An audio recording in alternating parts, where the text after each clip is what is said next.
महेंद्र सिंह राजपूत। मैं ग्राम रुपेटा, जिला देवास, मध्य प्रदेश से आई हूं। कहीं बैठी हो तो हाथ हिलाइएगा। कहीं बैठी हो तो हाथ हिलाइएगा। सोनाबाई महेंद्र सिंह राजपूत।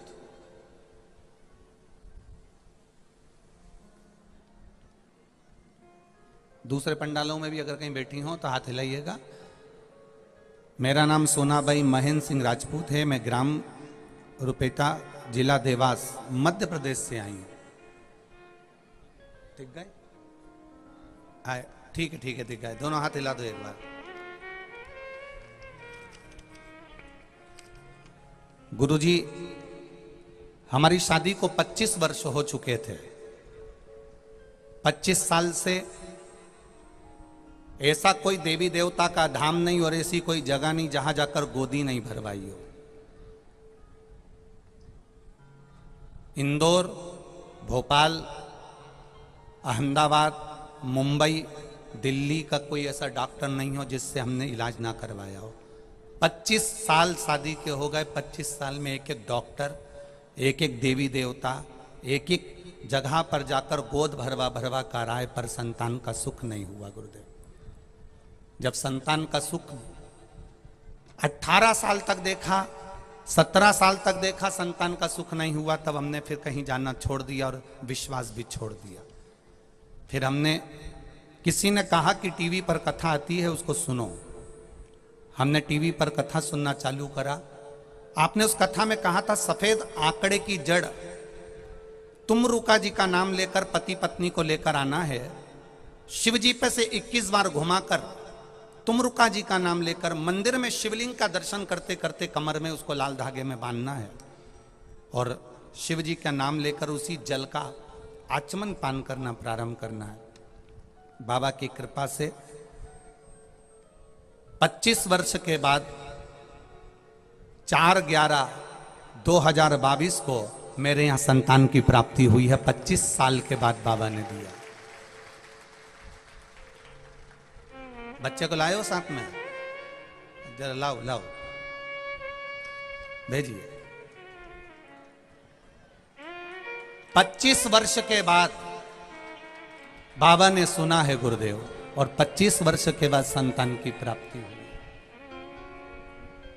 खाली न जाता कोई दर से तुम्हारे, खाली न जाता कोई दर से तुम्हारे, मैं भी खड़ी हूँ नन्ही बाह पसारे, अपने हृदय से लगा लो लगा लो, गिरा जा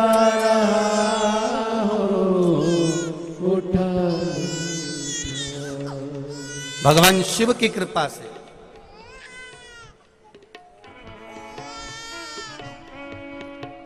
अपने हृदय से लगा लो,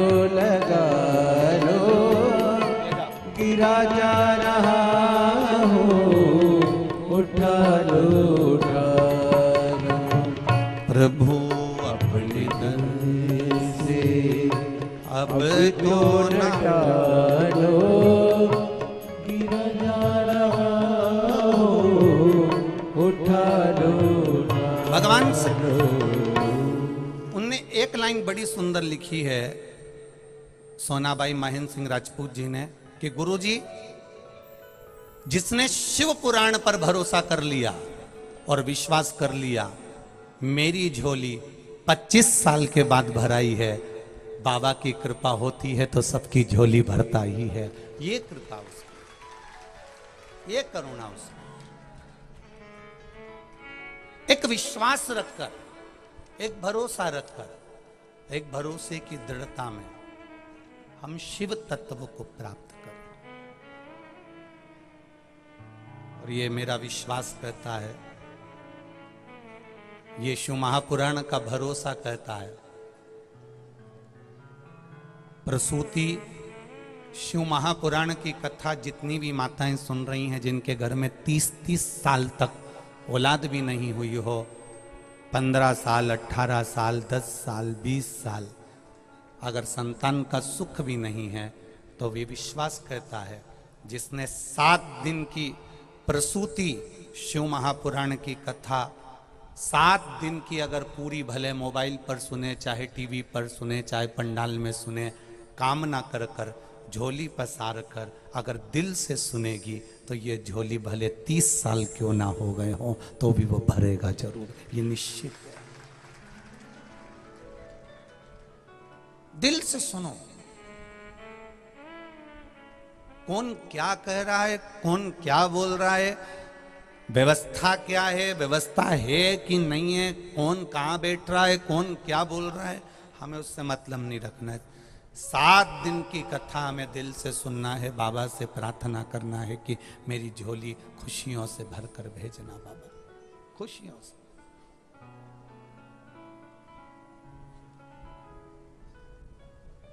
और वो कृपा करेगा तो दुनिया में सुख का अनुभव होगा।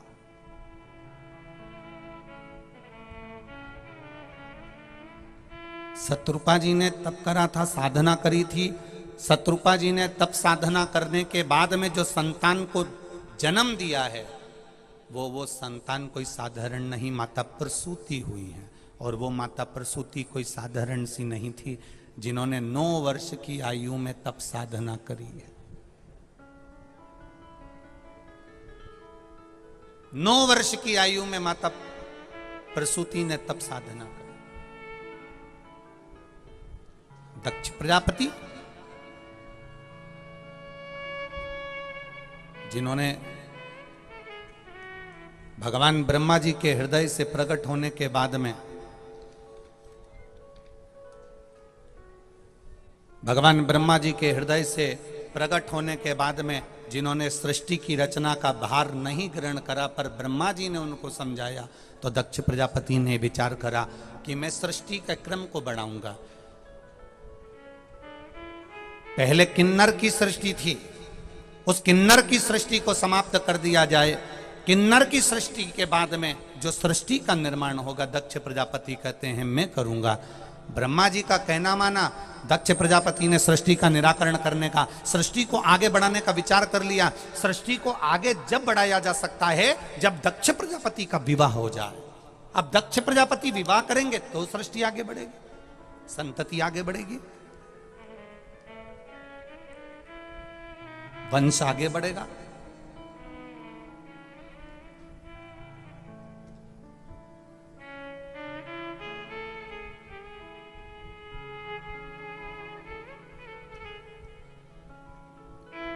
एक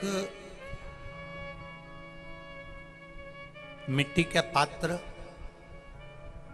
उस मिट्टी के पात्र के ऊपर एक तांबे का पात्र।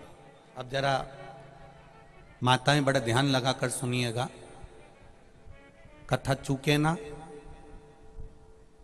आपको 10 जगह जाकर सिर नवाने की जरूरत ना पड़े, एक महादेव के चरणों से ही आपका आनंद सुख प्राप्त हो जाए। एक मट्टी का पात्र, और मट्टी का अगर कोई कलश है छोटा सा, उस कलश के ऊपर तांबे का कलश।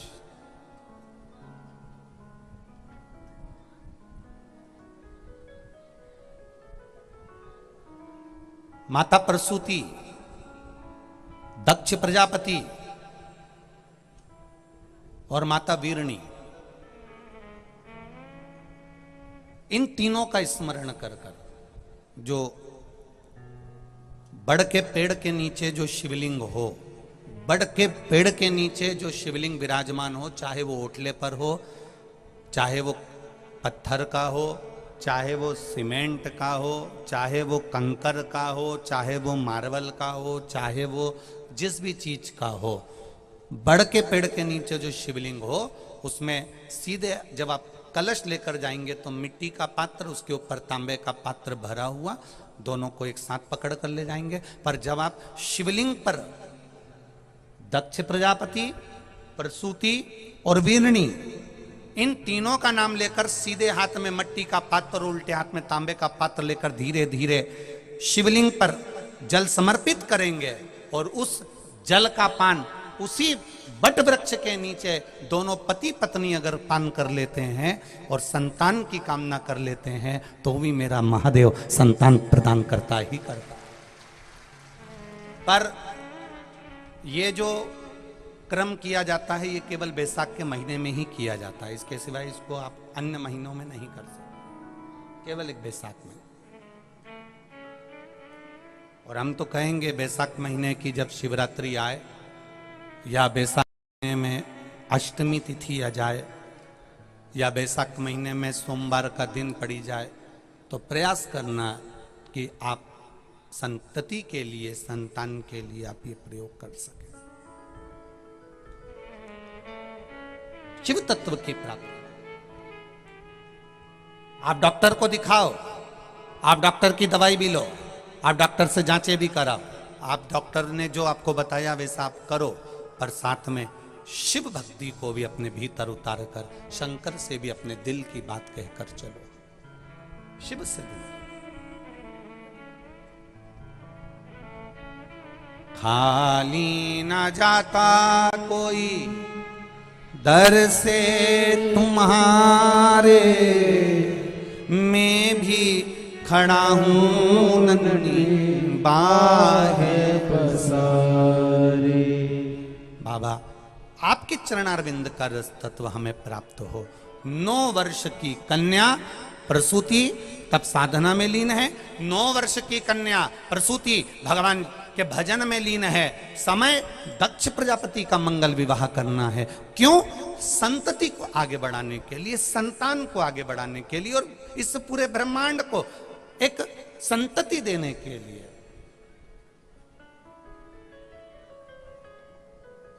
करा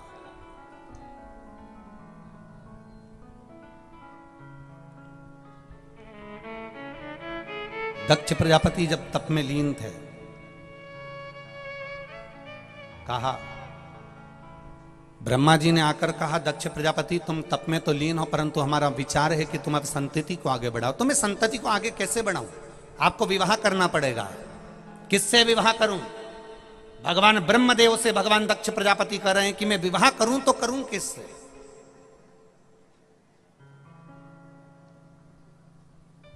कहा,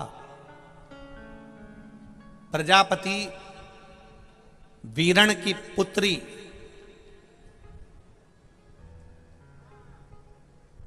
प्रजापति वीरण की पुत्री जिसका नाम आसिकनी है, उसको लोग वीरणी भी कहते हैं। प्रजापति वीरण की पुत्री जिसको लोग आसकनी कहते हैं, उसका नाम वीरणी भी है। अच्छा, कोई फिर अच्छे से सुन लो ध्यान से। कोई अगर आपसे कहे कि सियोर वाले महाराज ये कथा कहाँ से बाच रहे हैं, तो आप बता देना शिव महापुराण सती खंड अध्याय नंबर 13 और page number 155, 156, 157, Gita press Gorakhpur की शिव महापुराण से यह चरित्र चल रहा है। ध्यान रखिएगा। अगर कोई आपसे कहे कि गुरुजी ये कथा कहां से बाच रहे हैं, ये वीरणी की कथा कहां से बाच रहे हैं, तो आप बता देना गीता प्रेस गोरखपुर की कथा शिव महापुराण सतीखंड अध्याय number 13, 155 number page, 156 number page और 157 नंबर पेज पर से यह कथा को लिया जा रहा है। बहुत ध्यान से सुनो। दक्ष प्रजापति, कोई कहे आपसे कि ये संतान प्राप्ति के लिए गुरुजी बोल रहे हैं, तो ये कौन से पेज पर, तो उसका स्मरण आपको रहना चाहिए कि हम शिव पुराण के इस अध्याय को पढ़ रहे हैं, इस पेज को पढ़ रहे हैं और इस जगह को पढ़ रहे हैं। दक्ष प्रजापति, तुम्हें विवाह करना पड़ेगा। किससे? प्रजापति वीरण की पुत्री आसकनी से।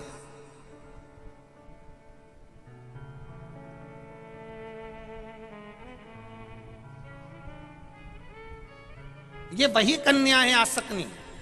प्रजापति वीरण की पुत्री आसकनी ये वही कन्या है, ये वही कन्या है जिस नारी का रजोधर्म से जुड़ा हुआ जो भी तकलीफ होती है, केवल हाथ में जल लेकर आसक्ति का नाम लेकर भी वो पान कर लेती है, तो रजोधर्म से जुड़े हुए सारे दुख, कहते हैं कि गर्भ में, गर्भाशय में अगर गांठ भी पड़ गई है और डॉक्टर कह रहा है कि बच्चादानी में गांठ है, गर्भाशय में गांठ है और इसका ऑपरेशन होना जरूरी है, आसक्ति दक्ष प्रजापति की पहली पत्नी का मात्र स्मरण कर कर अगर आचमन पानी का कर लिया जाए तो गांठ भी गर्भाशय की गलना प्रारंभ हो जाती है। ये वो नाम, ये वो शब्द है।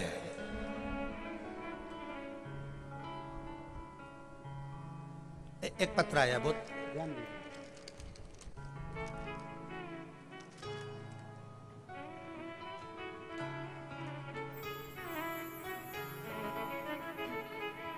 शंभु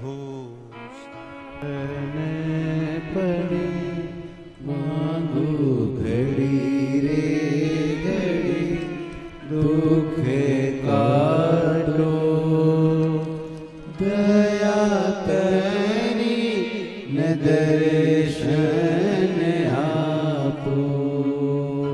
शंभो शरण पड़ी मांगो घड़ी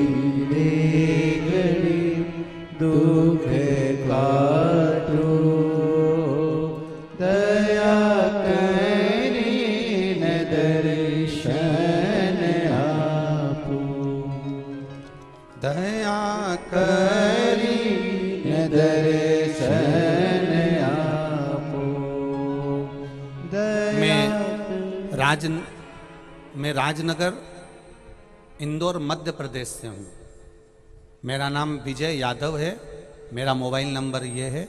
मेरी पत्नी का नाम पूजा यादव है। कहीं बैठे हो यादव जी तो हाथ हिलाइएगा, कहीं बैठे हो तो हाथ हिलाइएगा। मैं राजनगर इंदौर मध्य प्रदेश से हूँ।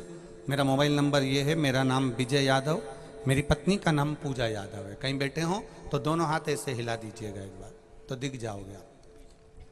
दिख गए क्या? अच्छा, पीछे की ओर है। ठीक ठीक ठीक है, एक बार हाथ हिला दो ऐसा। हाँ, दिख गए हो, दिख गए हो, ठीक है। एक बार फिर से हिला दीजिए, ठीक है। श्री शिवाय नमस्तुभ्यं।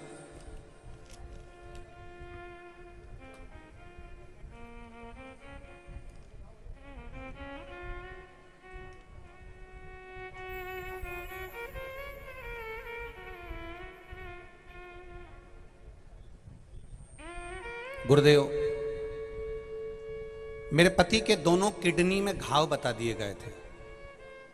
हमने बहुत इलाज करवाया पर किडनी का घाव नहीं भरा पाया। डॉक्टर ने कह दिया था इनकी किडनियां काम करना बंद कर रही हैं, इसमें घाव पड़ गए। ऑपरेशन कर कर किडनी भी अगर चेंज करवाओगे तो भी ये काम नहीं करेगी क्योंकि इसमें घाव भरे हुए हैं। डॉक्टर ने ऑपरेशन की सलाह दे दी। हम लोग वापिस घर आ गए।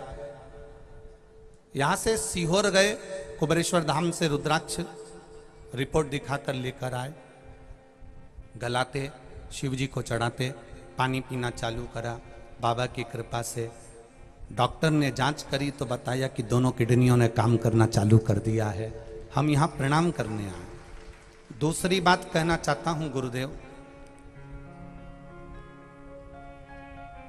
दो लड़के हैं। बड़ा वाला लड़का 11 साल का है और छोटा वाला लड़का 7 साल का। जब हमने अशोक सुंदरी कथा जीतू पटवारी जी की यहाँ जो हुई उसको सुना, तब बाबा से प्रार्थना कर कर हमारे यहाँ एक बेटी का जन्म हो, इस भाव से हमने भगवान से प्रार्थना करी और गर्भ ठहरा। पर गर्भ के अंदर गर्भाशय में एक गांठ हो गई। डॉक्टर ने कह दिया अगर ये गांठ है बच्चादानी के अंदर तो आपको ये बच्चा रखना नहीं चाहिए, नहीं तो दिक्कत हो जाए।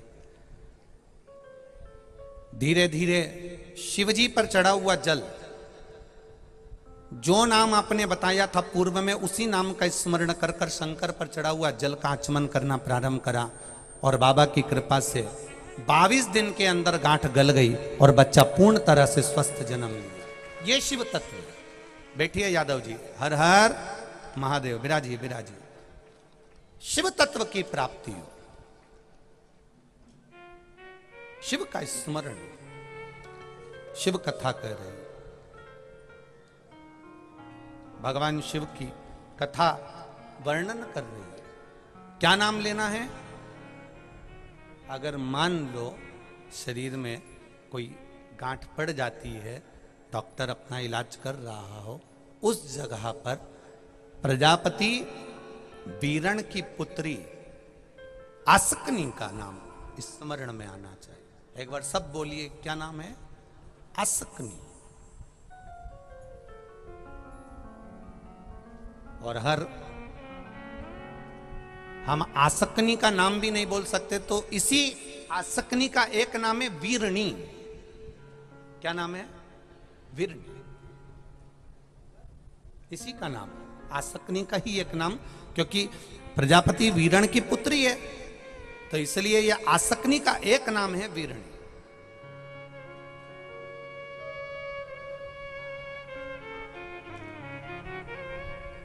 दक्ष प्रजापति से कहा, आप प्रजापति वीरण की कन्या आसकनी से विवाह कर लीजिए।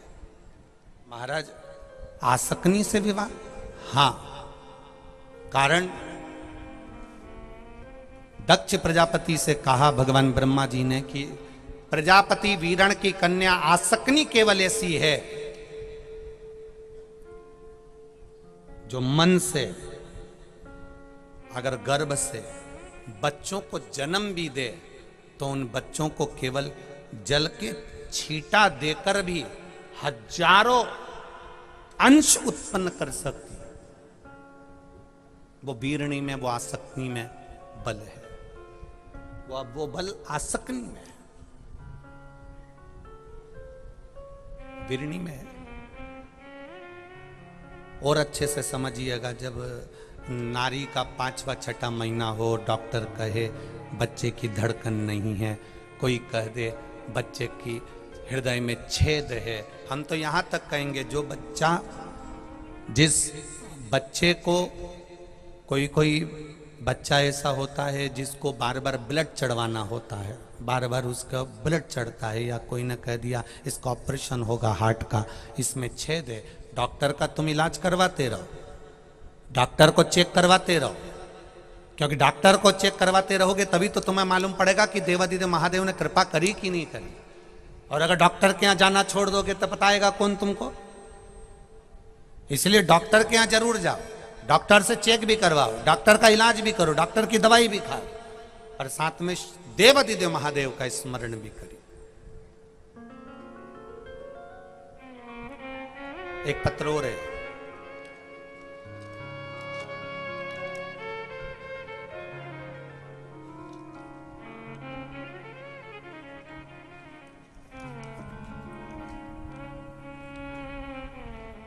दक्षा नागर, ग्राम चंदेर, तहसील देपालपुर, चंदेर ही है ना गांव,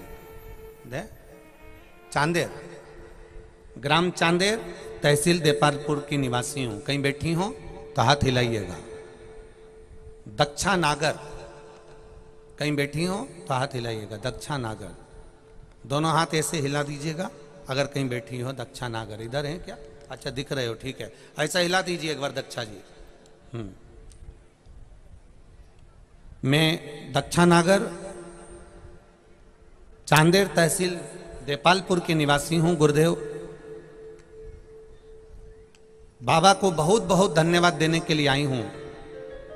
ये मेरी दूसरे नंबर की शिव महापुराण की कथा चल रही है। पहले मैंने बाबा की कृपा से कथा को श्रवण करा। कैलाश पटेल जी को मैं धन्यवाद देती हूं कि आपने देपालपुर वासियों के लिए ये दूसरी बार शिव पुराण की कथा रखी। आपको बहुत बहुत साधुवाद है। कोटि कोटि नमन कर कर। गुरुजी, मेरी बहन की लड़की जो कि जन्म से ही मानसिक रोग ग्रसित हो गई थी, उसका विवेक काम करना बंद कर दिया था, शरीर शिथिल था, जन्म से ही थी। खूब इलाज करवाया पर कोई आराम नहीं पड़ा। फिर आपने पशुपति व्रत के बारे में बताया, और व्रत में आपने जैसा जैसा वर्णन किया वैसा वैसा पशुपति व्रत करना प्रारंभ करा। और एक बार आपने तांबे का कलश और दीप का जो उपाय बताया था वो मैंने अपनी बहन की लड़की से करवाया। आज की स्थिति में जिसको मानसिक बीमारी थी, जो कि पूर्ण तरह से लोग उसको देखकर हंसते थे, पागल कहते थे, अब वो पूर्ण तरह से ठीक हो चुकी है। इसलिए मैं यहां पर प्रणाम करने के लिए आई हूं। शिव तत्व की प्राप्ति अर्थात, बैठिए बहन बैठिए, श्री शिवाय नमस्तुभ्यम, बैठ जाइए। शिव तत्व की प्राप्ति का एक सुख हो हमारे भीतर।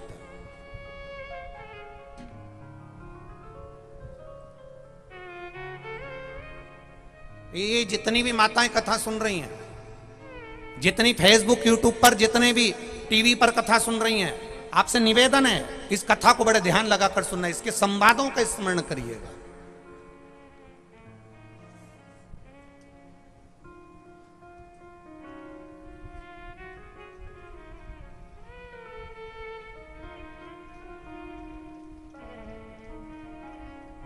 आसक्ति का स्मरण, अगर गांठ भी गर्भाशय में है और डॉक्टर बोल रहा है कि ऑपरेशन है, कराना है, डॉक्टर साहब से कहना साहब जल्दी तो नहीं है ना, 15 दिन का समय तो मिल सकता है या 10 दिन का समय तो मिल सकता है इसका ऑपरेशन कराने के लिए। फिर आसक्ति का नाम लेकर शिव जी की शिवलिंग पर जब हम बेलपत्र समर्पित करें तो ये डंडी का मुख जब हम शिव जी को चढ़ाते हैं तो इस डंडी का मुख हमेशा हम उधर रखते हैं। अब की बार आसक्ति का नाम लेकर जब हम शंकर भगवान को बेलपत्र समर्पित करेंगे तो ये डंडी का मुख शिवलिंग पर अपनी ओर रखेंगे और उसी बेलपत्र को चढ़ाकर जल समर्पित कर कर, आचमन कर कर, उसी बेलपत्र को लाकर घर के द्वार को पूरा खोलकर घर के अंदर प्रवेश कर कर घर के बाहर स्मरण को, शिव को याद करते हुए उस बेलपत्र को चबा चबा कर खाना प्रारंभ करिए। 10 दिन मांगिए आप कि 10 दिन के बाद मैं ऑपरेशन कराऊंगी, मना नहीं, पर एक बार मैं मेरे महादेव का नाम का स्मरण करना चाहती हूं, एक बार शिव तत्व को जान। क्या नाम है? जम के बोलो, नाम बोलो फिर से।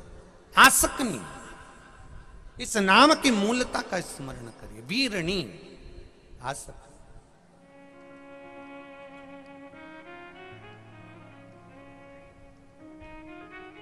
पतंग उड़े आकाश माने, डोर थारा हाथ मां, ओ वल्लभ मारी पतंग ऊंची,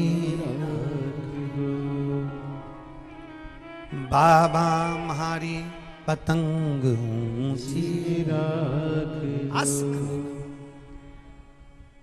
आगे वर्णन किया। दक्ष प्रजापति ने पूछा, प्रजापति वीरण की पुत्री वीरणी से मैं विवाह कर लूं, आसक्ति से मैं विवाह कर लूं, इससे विवाह करने का फल क्या है?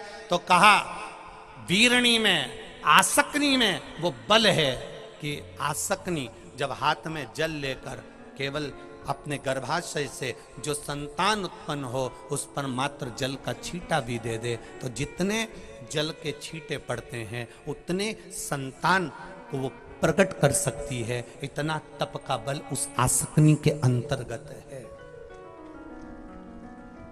दक्ष प्रजापति की 2 धर्म पत्नियां थी, वीरणी और प्रसूति।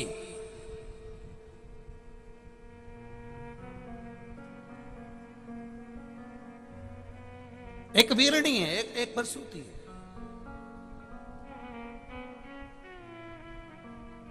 दो है।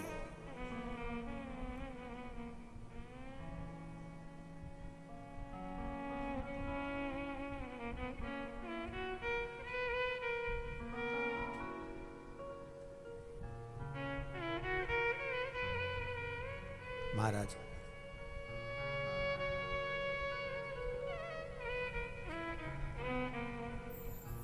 जब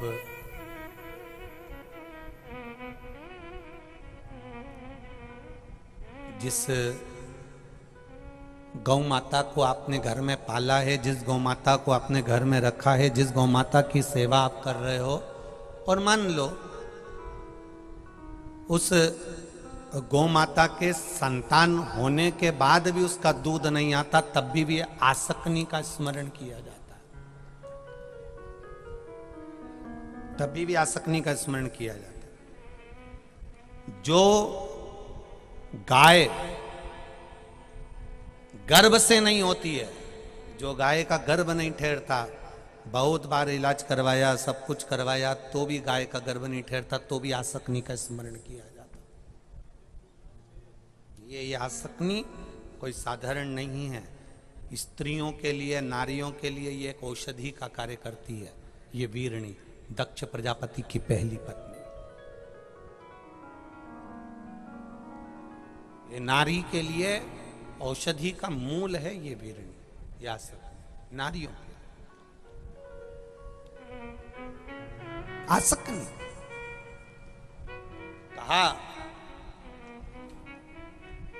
राजा वीरण की, ये प्रजापति वीरण की पुत्री वीरणी से तुम विवाह कर लो, आसक्ति से तुम विवाह कर लो। दक्ष प्रजापति ने हां कर दी, विवाह की तैयारी हुई, वीरणी के साथ विवाह भी हो गया, आसक्ति के साथ विवाह भी हो गया। विवाह होने के बाद संतान की प्राप्ति होना प्रारंभ हुआ और महाराज वीरणी के गर्भ से 10,000 पुत्रों का जन्म हुआ और धीरे धीरे फिर 60 कन्याओं का जन्म हुआ।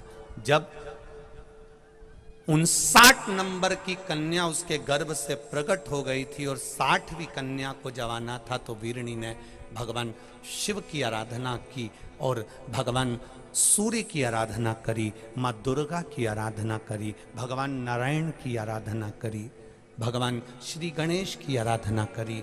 ये शिव पंचायत की आराधना में जब वीरणी डूब गई,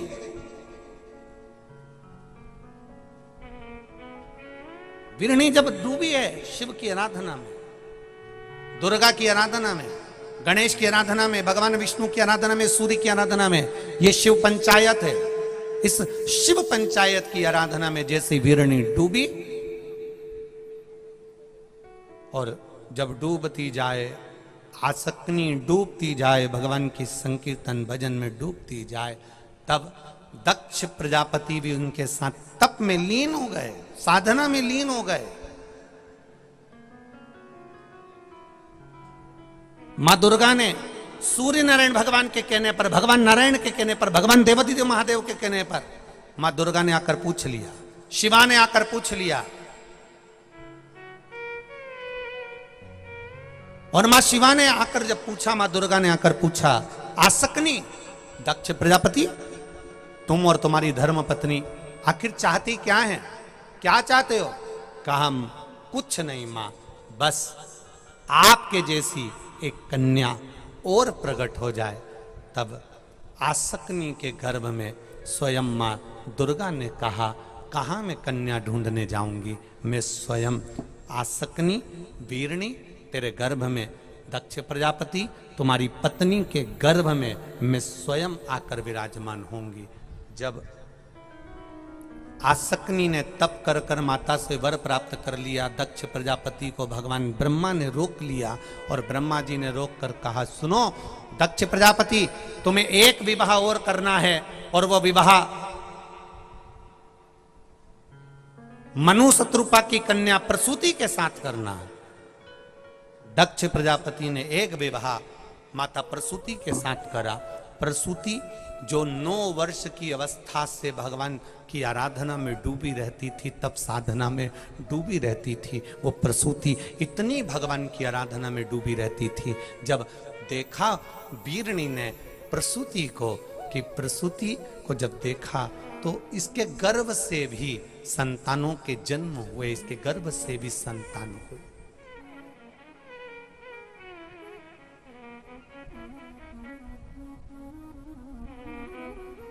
साठ बेटियों का जन्म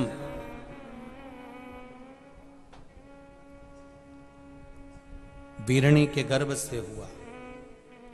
24 बेटियों का जन्म प्रसूति माता के गर्भ से। अब एक बेटी जो वीरणी के गर्भ में है, प्रसूति के गर्भ में है, बिरणी के गर्भ में है, आसकनी के गर्भ में है, और प्रसूति ने तप साधना करना प्रारंभ करा। ऐसा तप, ऐसी साधना करी, ऐसी साधना करी कि बिरणी का मन हो गया कि मेरे गर्भ में जो माँ आदि शक्ति, माँ दुर्गा, माँ शिवा मेरे गर्भ में आ रही है, वो इस प्रसूति के गर्भ में विराजमान हो। आपस में स्नेह बहुत था और आधा गर्भ माता प्रसूति का जो कुछ महीने थे वो आसकनी के गर्भ में रहे और कुछ महीने माता प्रसूति के गर्भ में रहे। तब माता प्रसूति के गर्भ से जिस कन्या ने जन्म लिया उसका नाम सती हुआ, तब उसका नाम सती प्रकट।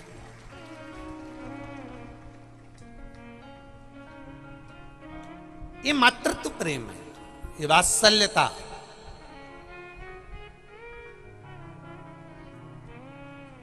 जितनी माता प्रसूति के प्रति माता सती का प्रेम है, उतना कि उतना प्रेम माता सती का बिरणी के प्रति भी।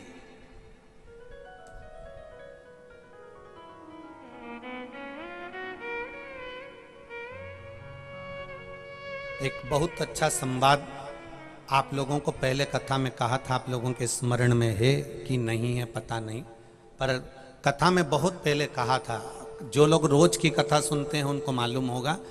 बेटी घर से जब विदा हो तो अपने तुलसी के क्यारे में एक घी का दिया जरूर लगवाना चाहिए। बताया था कि नहीं बताया था? कौन कौन को याद है? याद है सबको? वाह, धन्यवाद आपको, आप रोज सुनते हो उसके लिए प्रणाम है आपको। बेटी घर से विदा हो, उस बेटी से तुलसी के क्यारे में एक घी का दिया जरूर लगवाना चाहिए। और घर में बहू जब प्रवेश करे तो तुलसी के क्यारे में एक घी का दिया जरूर लगवाना चाहिए। उस घर में से कभी लक्ष्मी की कमी नहीं हो।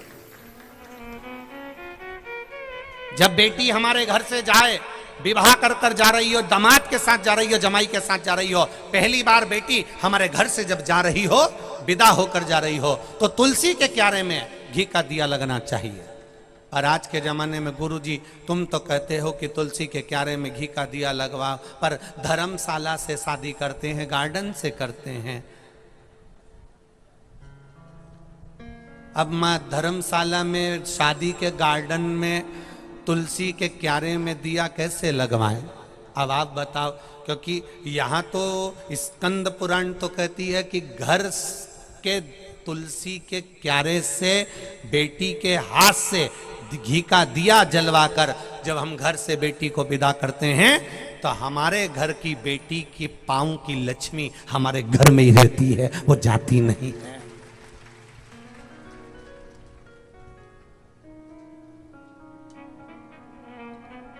अब पहले के जमाने में घर से बेटी विदा होती थी तो उसके गर्भ से जो संतान होती थी उसका लगाव नाना नानी के प्रति थोड़ा ज्यादा होता था।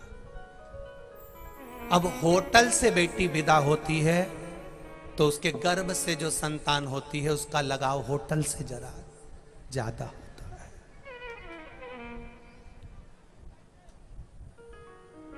जिस घर की बेटी अपने घर के दरवाजे से विदा होती है, दहली से विदा होती है, उस घर में रहने वाले बुजुर्ग नाना नानी से जो बेटी के गर्भ से संतान होगी उसका लगाव घर में नाना नानी, मामा मामी, मौसा मौसी इनसे बहुत होगा। और जो बेटी होटल से विदा हो जाती है उसके गर्भ से जो संतान होगी उसका लगाव होटल के मैनेजर से और होटल से थोड़ा लगाव ज्यादा होगा। ये होता है। पहले बच्चे घर में जन्म लेते थे तो उनका प्रेम दादा दादी से होता था। पहले बच्चे नाना नानी क्या पैदा होते थे तो नाना नानी से प्रेम ज्यादा होता था। आज के बच्चे हॉस्पिटल में पैदा होते हैं इसलिए बच्चों का प्रेम डॉक्टर सिस्टर से ज्यादा रहता है। हर 2-4 दिन में बीमार हो जाते हैं, हॉस्पिटल लेकर जाओ। बच्चे भी ऐसे, घर में दवाई दो तो ठीक नहीं होते और हॉस्पिटल में जैसे लेकर पहुंचे 500 रुपए खत्म हुए, 2-4 हजार रुपए बच्चे ने लगाए और बच्चा ठीक। उससे पूछो क्यों? क्योंकि हॉस्पिटल में पैदा हुआ है ना, इसलिए मामा मामी से प्रेम बहुत है। हॉस्पिटल के डॉक्टर सिस्टर से इतना प्रेम है कि बस वो हाथ लगाते हैं वो ठीक हो जाते हैं। ठीक, ये प्रेम वाली बात है इसमें।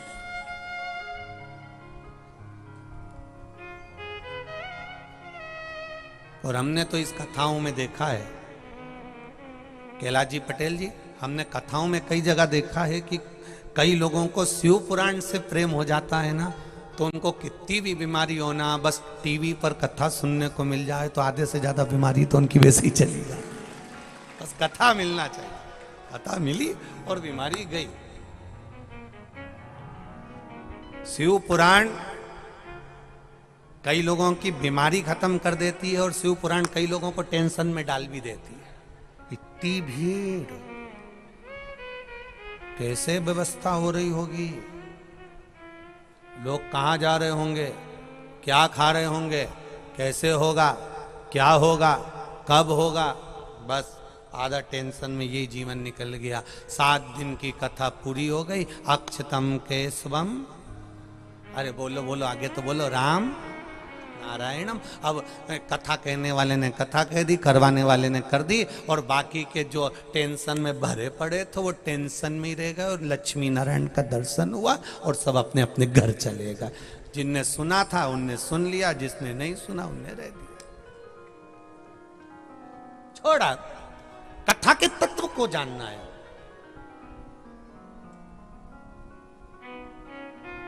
ये नाम अपनी जिह्वा पर संजो कर रख लो। आसक्ति नाम तुम्हारे मुंह पर होना चाहिए। एक बार फिर से बोलकर बताओ, जम के बोलो, आसक्ति, ये नाम तुम्हारे मुख पर होना चाहिए। जब तकलीफ हो, गर्भाशय से जुड़ी हुई, तब आसक्ति का स्मरण होना चाहिए।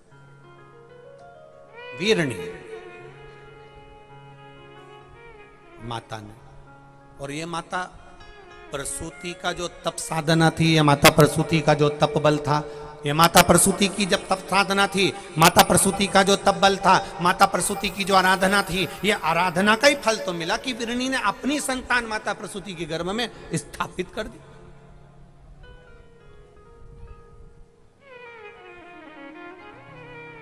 और ये गर्भाशय से संतान जाने की कथा केवल शिव पुराण में नहीं लिखी है, गर्भाशय से संतान जाने की कथा श्रीमद् भागवत में भी लिखी हुई है। देवकी का 7वां गर्भ था और माता देवकी ने स्मरण किया, मेरे गर्भ को कंस समाप्त कर देगा, तो देवकी ने हाथ जोड़कर प्रार्थना करी, मेरे गर्भ में जो बच्चा है वो रोहिणी के गर्भ में जाकर स्थापित हो जाए। सुनी कि नहीं सुनी कथा? अरे बोलो तो जम के सुनी है ना।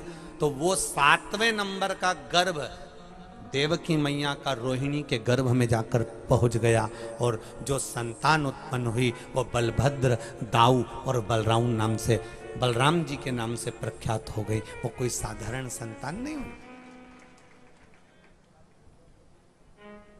तो केवल शिव पुराण की कथा कहे कि संतान परिवर्तन वीरणी के गर्भ से आसक्ति के गर्भ में पहुंच गई, वीरणी के गर्भ से आसक्ति के गर्भ से प्रसूति के गर्भ में पहुंच गई, तो ये कथा केवल शिव पुराण में नहीं, ये भागवत में भी लिखी है कि देवकी का 7वां गर्भ निकलकर रोहिणी के गर्भ में गया। 7वां गर्भ निकलकर रोहिणी के गर्भ। प्रसन्न है माता प्रसूति, और बड़ी ज्ञान की मुद्रा है माता प्रसूति। जिन्होंने 9 वर्ष की अवस्था में भगवान की आराधना करी है, केवल 9 वर्ष की अवस्था में भगवत भजन में डूबी हैं। और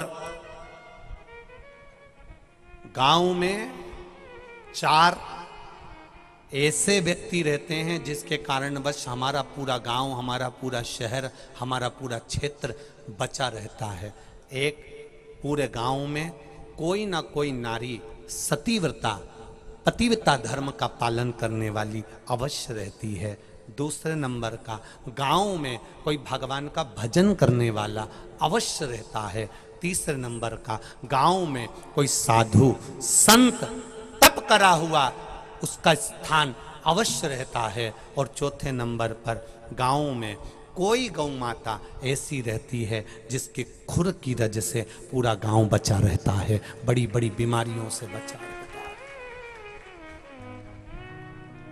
बड़ा बड़ा रोग आता है, बीमारी आती है, दुख आता है, तकलीफ आती है, कष्ट आता है, बहुत कुछ होता है।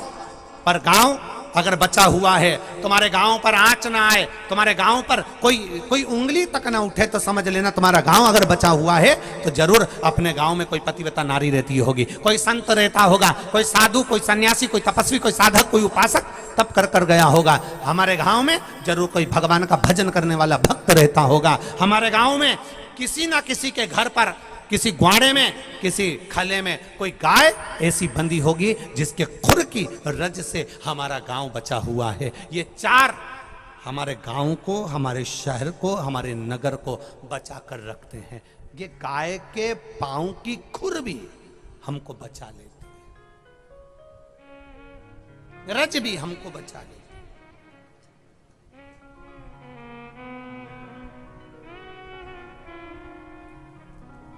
महाराज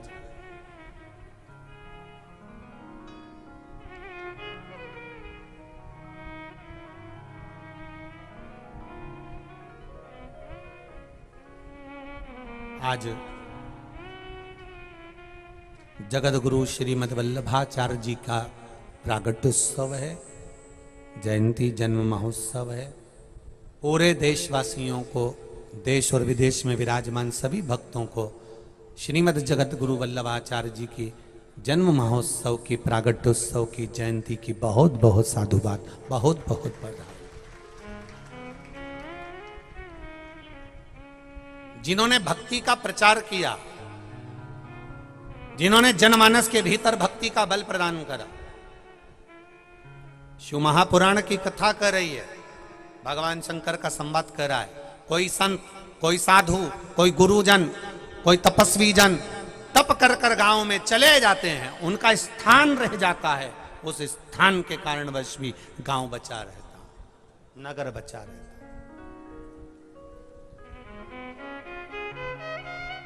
जैसे आपके इस देपालपुर में जो 24 अवतार मंदिर है, उस मंदिर के गुरुजी महाराज साधु, संत, सन्यासी, तपस्वी, साधक, उपासक तप कर चले गए। स्थान वही रखा कि रखा रह गया, उनकी तप साधना का बल है। इसलिए देपालपुर भी हर तरह से आनंदित है। कोई गांव में, आप जिस गांव से आए हो, जिस नगर से आए हो, जिस क्षेत्र से आए हो, जिस शहर से आए हो, जितने लोग इस पावन कथा को सुनने के लिए जो गांव से आए, आपके गांव में भी आप अंदाजा लगाना कि कोई पतिव्रता धर्म का पालन करने वाली नारी जरूर हो गई। कोई संत का स्थान, कोई गुरु का स्थान, कोई भैरव का स्थान, कोई हनुमान जी का स्थान, कोई देवता का स्थान तुम्हारे गांव में जरूर होगा, जिनके तप के कारण हमारा गांव बचा रहता है। कोई भैरव का स्थान, कोई हनुमान जी का स्थान, कोई देवी का स्थान, कोई देवता का स्थान, कुछ ना कुछ हमारे गांव में जरूर है। उसके कारण बस हमारा गांव बचाओ। कोई पतिव्रता नारी जरूर है, जिसके कारण बस हमारा गांव बचा।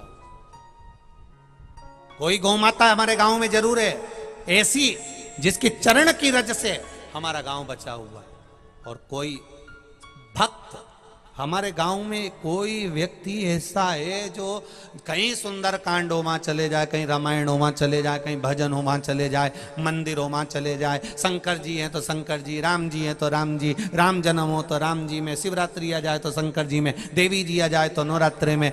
उसके मन में कपट नहीं है कि मैं ये वाला इसके यहाँ नहीं जाऊंगा, या मैं ये वाला मैं इसके यहाँ नहीं जाऊंगा। भक्त है वो। और भक्त ये नहीं होता कि ये वाला होगा तो ही मूल होगा। भक्त भक्त होता है, उसको तो भजन से मतलब होता है, उसको साधना से मतलब।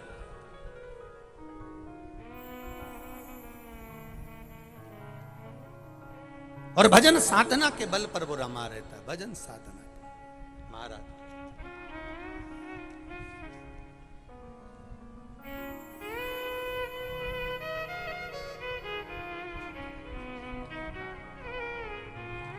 भजन का बल, भजन, कीर्तन, स्मरण बढ़ता चलेगा।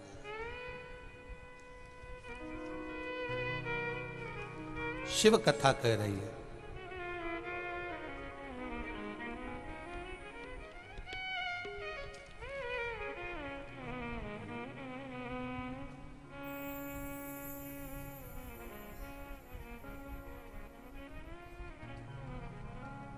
अरे भर दिया भंडार काशी वाले ने, कर दिया माला माल काशी वाले ने। ओ भर दिया भंडार काशी वाले ने, कर दिया माला माल काशी वाले। दोनों हाथों से बड़े प्रेम से आनंद के साथ, कर दिया भंडार काशी वाले ने, कर दिया माला माल काशी वाले ने। ओ भर दिया भंडार काशी वाले ने, कर दिया माला माल काशी वाले।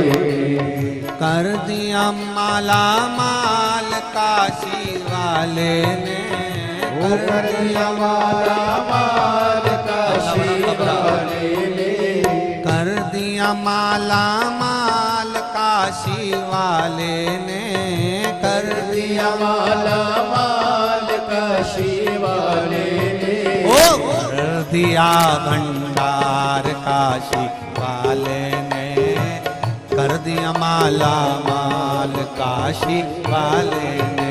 ओ कर दिया भंडार काशी वाले ने, कर दिया माला माल काशी वाले ने। ओहो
पाया, नहीं खाली उसे लौटाया, वो मन ही मन हर्षाया।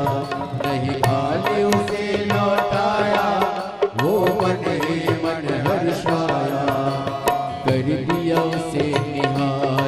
काशी वाले ने कर दिया माला माल, काशी वाले ने भर दिया भंडार, काशी वाले ने कर दिया माला माल, काशी वाले ने कर दिया माला माल, काशी वाले ने कर दिया माला माल, काशी वाले ने ओ कर दिया माला माल, काशी वाले ने कर दिया माला माल, काशी वाले ने अरे लुटा दिया भंडार, काशी वाले ने कर दिया माला माल, काशी वाले ने ओ लुटा दिया भंडार, काशी वाले ने कर दिया माला माल, काशी वाले ने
धारा पर हम सभी को सुंदर अलौकिक दिव्य कथा श्रवण करने का शुभ अवसर प्राप्त हुआ।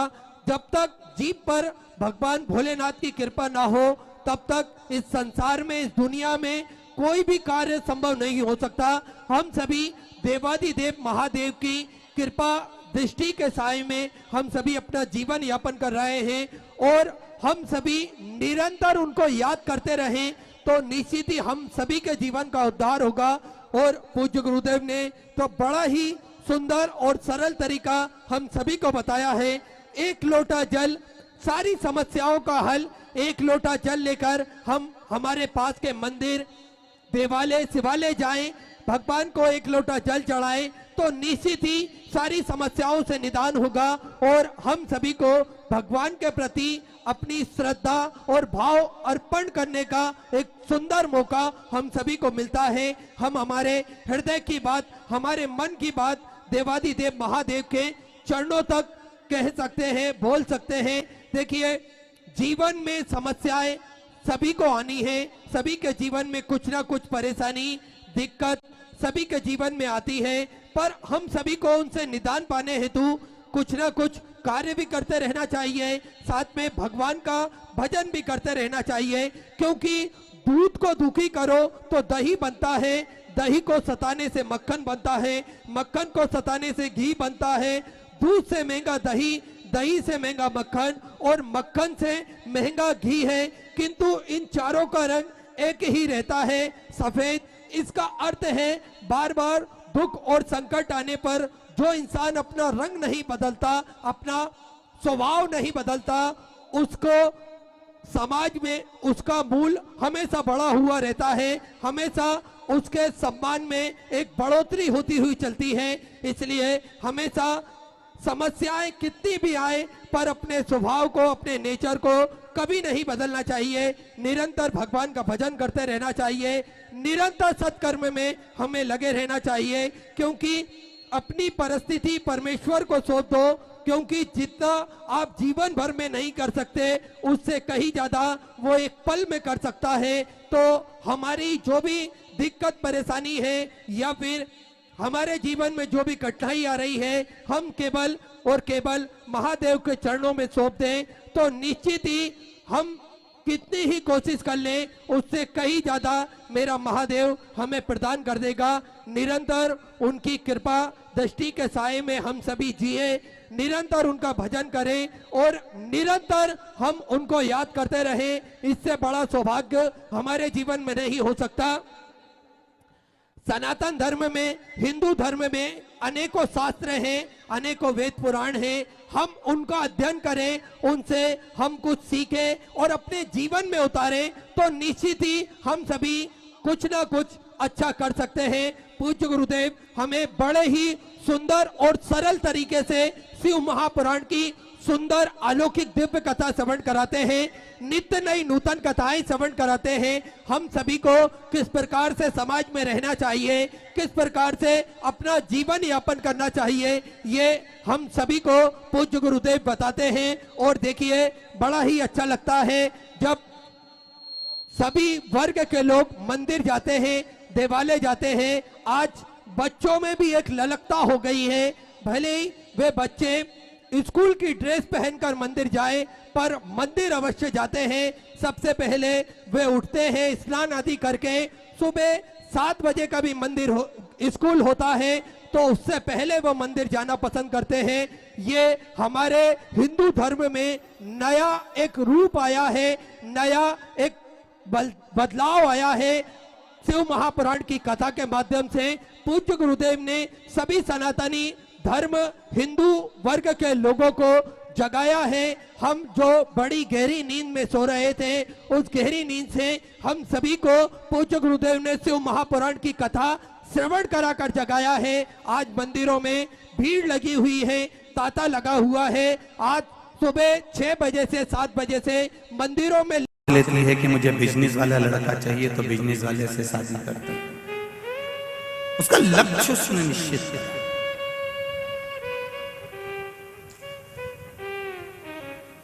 और जब तक लक्ष्य निश्चित नहीं होता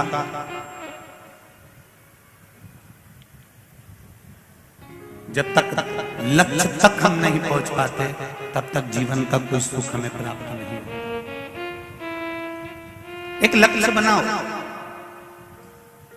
कि मेरे जीवन का मैं लक्ष्य बनाता हूं कि अंतिम श्वास तक भगवान से निवेदन करते रहना। बुढ़ापा देना मना नहीं है मेरे शंकर, हे मेरे शंभु, शरीर को बुढ़ापा देना मना नहीं है, पर ऐसा बुढ़ापा मत देना कि मेरे बत्तल का भजन दूसरा करे, मेरा काम दूसरा करे। ऐसा बुढ़ापा नहीं चाहिए मेरे भोलेनाथ। बुढ़ापा मुझे देना, ऐसा देना कि मेरे अंतिम श्वास तक तेरे मंदिर में आके एक लोटा पानी चढ़ाता रहूं और तेरा गुणगान गाता। शरीर को सड़ाना मत, पलंग पर पटकना मत, पलंग पर ले जाकर छोड़ना मत, वेंटिलेटर पर ले जाकर पटकना मत। बुढ़ापा देना मना नहीं है, बुढ़ापा लेने को मैं मना नहीं करूंगा, पर बुढ़ापा ऐसा मत देना कि जिस बुढ़ापे में मेरे बत्तल का भजन दूसरा कर रहा हो, मैं पलंग पर पड़ा हूं और बाजू में बैठकर मेरी बहू गीता जी मुझे सुना रही हो। ऐसा बुढ़ापा नहीं चाहिए। अपनी गीता अपन खुद पढ़ ले, अपनी रामचरितमानस अपन स्वयं पढ़ ले, अपनी श्रीमद् भागवत अपन स्वयं पढ़ ले, अपनी शिव महापुराण की कथा अपन स्वयं पढ़ ले। दूसरा मेरे सिर के पास बैठकर गीता जी सुना रहा हो, ऐसा बुढ़ापा नहीं चाहिए। क्या करोगे ऐसे बुढ़ापे पे कि पलंग पर तुम पड़े हुए और तुम्हारे बाजू में तुम्हारी बहू बैठकर तुम्हें गीता जी सुना रही है, तुम्हें पाठ सुना रही है, गजेंद्र मोक्ष का स्मरण करा रही है, गंगा जल पानी पिला रही है, तुलसी का दल दे रही है। ऐसा बुढ़ापा नहीं चाहिए। भोलेनाथ जी से कहना बुढ़ापा देना मुझको ऐसा कि अंतिम श्वास भी निकल रही हो, तेरे मंदिर में तेरे शंकर की चौखट पर एक लोटा पानी चढ़ाकर निकल रहा हूँ, घर आराम से पहुंचा हूँ, तेरे चरणामत को लेकर बैठा हूँ और तेरी मस्ती में मुख में बेलपत्र का पत्ता हो और मेरे प्राणतम मेरा महादेव मुझे लेकर कैलाश धाम जा रहा हो। बस ऐसा बुढ़ापा दे देना, सड़ाना नहीं।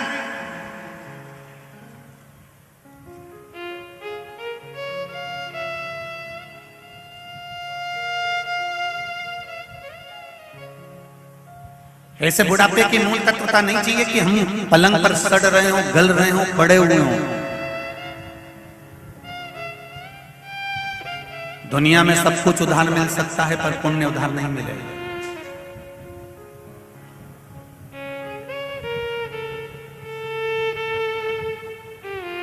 फ्री उधार में लेके आ सकते हो, कपड़े उधार लेके आ सकते हो, चप्पल उधार लेकर आ सकते हो, बर्तन भांडा उधार लेकर आ सकते हो, रकम उधार लेकर आ सकते हो, घर का सामान उधार लेकर आ सकते हो, पर पुण्य उधार लेकर आओगे क्या? अरे बोलो तो रे जम के, बोलो रे बीकन गांव वाले, पुण्य कोई उधार दे दे? नहीं। अब बर्तन भांडे से तुम्हारा उद्धार होगा क्या? अरे बोलो तो सर, नहीं मरता मरता बोल देना कि हमारा हंडा हमारी छाती पे धर दे, तुम तो बोल दो। अगर बर्तन से उद्धार होता तो बात तो मरता मरता कह देना हमारा फ्रिज शमशान लिया या मत छोड़। बहू पूछेगी शमशान में फ्रिज का क्या करोगी? अम्मा जी कुछ नहीं, आगी में जलूंगी, जब गर्मी लगेगी तो बॉटल निकाल के पी लूंगी।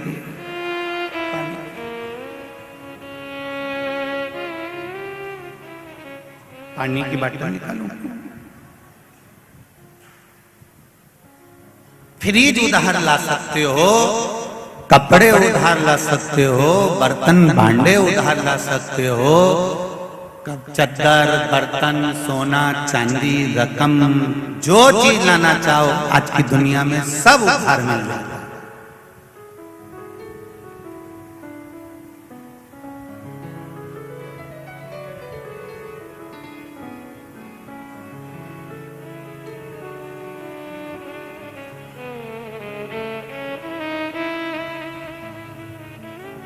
सब उधार मिल जाएगा पर पुण्य उधार नहीं मिलेगा। पुण्य उधार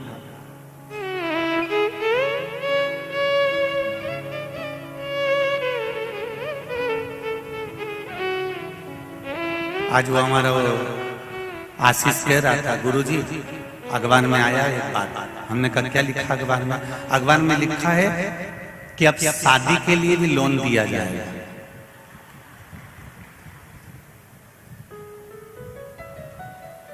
तो आशीष बोल रहा था, गुरुजी हाउस लोन मिलने लगा, पढ़ाई का लोन मिलने लगा, बचा कुचा था तो विवाह का लोन भी मिलने लगा, कभी शिवपुराण कराने के लिए भी लोन मिलेगा क्या? तो हमने आशीष से कहा, आशीष उसका नाम कुबेर भंडारी है, उससे वो कहता है तुम्हारे शिव पुराण के लिए किसी से लोन लेने की जरूरत नहीं है। कुबेर भंडारी कहता है तुम कथा प्रारंभ करने का एक संकल्प तो लो। भंडारी कहता है जिस दिन तक कथा चालू होगी उस दिन से लेकर समापन होगी उस दिन तक इतने भंडार भर दूंगा कि बात तक भी गिनते रहे। ये उसकी कृपा।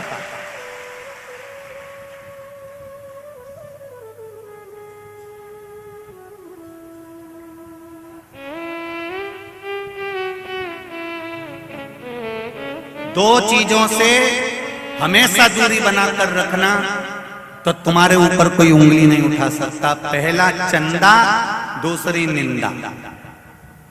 जम के बोलो, क्या क्या जम के बोलो। पहले नंबर पर चंदा, दूसरे नंबर पर निंदा। इन दो चीजों से दूरी बनाकर रखना। जितनी दूरी हो सकती उतनी दूरी बना लो, जितनी दूरी हो सकती।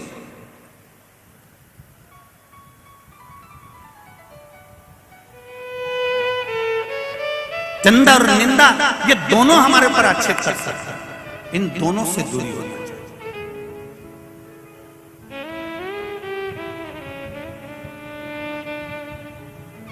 हम हमेशा इस व्यासपीठ से कहते हैं कि कथा करवाने के लिए, शिव पुराण के लिए कभी जीवन में कर्जा मत लेना, अपने घर की कोई रकम इधर उधर मत करना, कभी एक रुपया भी किसी के सामने ये मत कहना कि साहब मेरे को मेरा सामान रख लो और मुझे पैसा नहीं।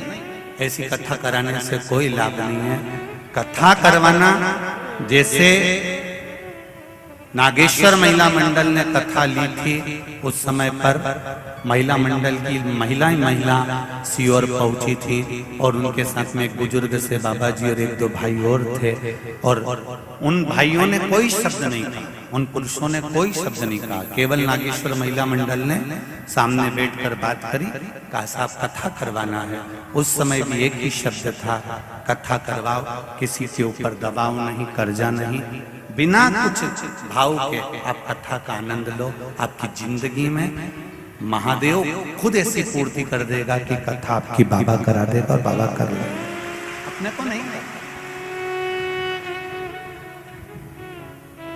हाँ, थोड़ी भीड़ ज्यादा होती है, जैसे आज भी लाखों की संख्या में लोग बढ़ गए हैं, तो इतना भीड़ भड़का जरूर होता है, पर उसमें एक सबसे बड़ी बात ये भी होती है कि हमारा जो प्रशासन है, चाहे वो पुलिस प्रशासन हो, चिकित्सा विभाग हो, नगर निगम, नगर पालिका आदि का जो भी यहाँ की विधानसभा के अंतर्गत जो विधायक हों, अध्यक्ष हों, नगर पालिका अध्यक्ष हों, सांसद महोदय हों, आदि का जो भी क्रम है, और प्रशासन यहाँ के कलेक्टर, एसपी, डीएसपी, एक बार इनको भी आप लोग जोरदार धन्यवाद देना जिन्होंने पूरी व्यवस्था संभाल ली।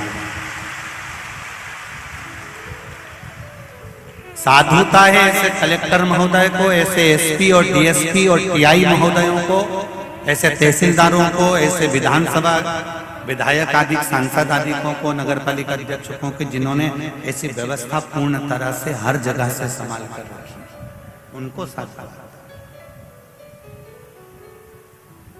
होता है। थोड़ा भीड़, आप तो अंदर आकर बैठ जाते हो, पर संभालना तो प्रशासन को ही पड़ता है। अपन तो अंदर आकर बैठ गए, पर जो प्रशासन चारों तरफ से चाक चौकन लगाया हुआ है, उसको संभालना। महाराज, धन उधार लिया जा सकता है, कपड़े उधार लिए जा सकते हैं, बर्तन भांडे फ्रिज उधार लिए जा सकते हैं, पर पुण्य उधार नहीं लिया जा सकता। वो पुण्य अपना खुद का होना चाहिए, तभी मेरे बाबा के धाम तक पहुंच सकते हो, स्वयं के पुण्य से, किसी दूसरे के पुण्य से नहीं।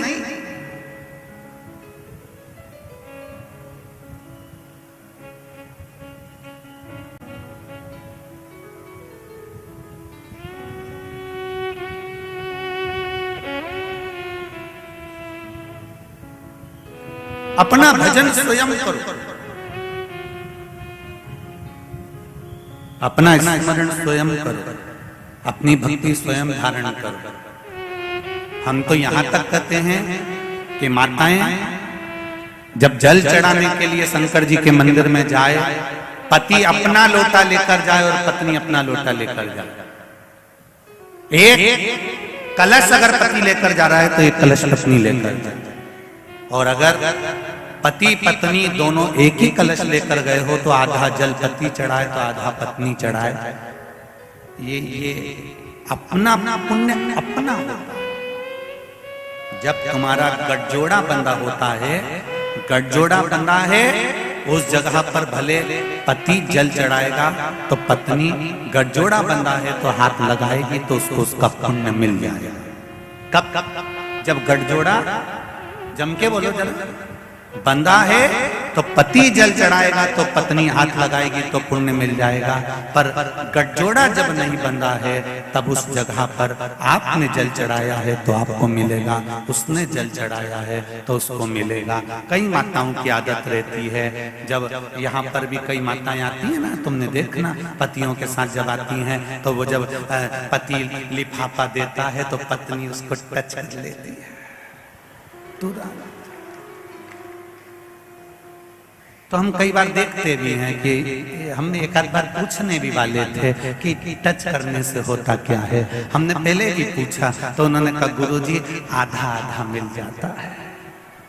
तो हमने कहा अच्छी बात है, जब तुम्हारा पति समोसा खाए तो तू टच करके बैठ जाना, उसमें कोई दिक्कत। अगर आधा मिल सकता है टच करने से लिफाफा दिया तो उसमें टच कर लिया, माला चढ़ाई तो उसमें टच कर लिया। तो जब वो बफेट में जाए, शादी में वैसे भी आजकल तो 500-500 की 600-600 की प्लेट होती है, 700-700 की प्लेट होती है, कितना महंगा जमाना हो गया। तो तुम लिख के कह देना साहब लिफाफा पत्रिका सब छपाओ, तो उसमें लिख देना कि पति के साथ पत्नी आए, पर निवेदन है कि पत्नी टच करके खड़ी रहे। हमारा 600 रुपया लगेगा, 1200 नहीं लगेगा, तो तुम टच करते रहो। अब हम वो गुलाब जामुन खाए, टच कर, वो समोसा खाए तो टच कर। अरे बोलो तो दीजिए, मिलेगा मिलेगा नहीं। उसने खाया तो उसका पेट भराया, हमने खाया हमारा पेट भराया। तो शिव महापुराण वही तो कह रही है कि धन उधार ला सकते हो, कपड़ा उधार ला सकते हो, फ्रिज उधार ला सकते हो, पर पुण्य उधार नहीं लाया जा सकता। इसलिए अपना पुण्य अपने को खुद कमाना है, अपना भजन अपने को स्वयं करना है। अपना एक लोटा जल शंकर भगवान को अपन को खुद चढ़ा स्वयं।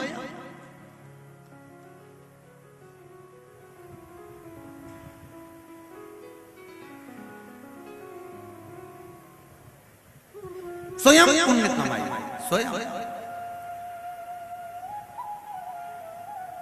कलयुग केवल नाम आधारा, सुमर सुमर नर उदय।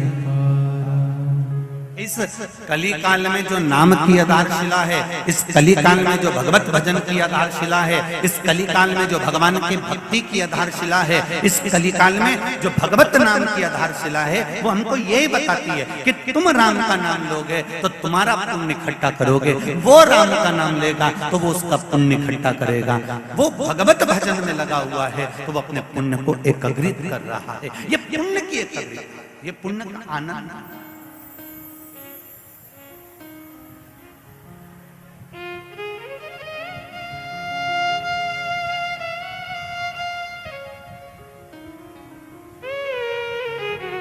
क्या मिला, कितना प्राप्त हुआ? ये गांव के लोगों ने पानी की व्यवस्था, अपने अपने घरों में लोगों को रुकाने की व्यवस्था, रोड पर आप चलकर जाओ तो कोई पोया बंटवा रहा है, कोई मोटरसाइकिल से छोड़ रहा है, कोई चाय बंटवा रहा है, कोई कुछ बंटवा रहा है, कोई साबूदाने की खिचड़ी बंटवा रहा है।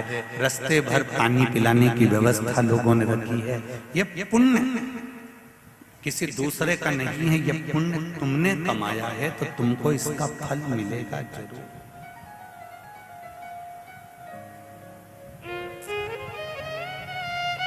मरने पर फ्रिज जो उधार लेकर आए थे, जो बर्तन भांडे उधार लेकर आए थे, ये तुम्हारे साथ भले ना जाएगा, पर अंतिम बिंदु में जो तुमने पुण्य कमाया है वो पुण्य तुम्हारे साथ जरूर अंत तक जाए। इससे तो आगे भजन ही है साथी, हरि के भजन बिन अकेला रहेगा।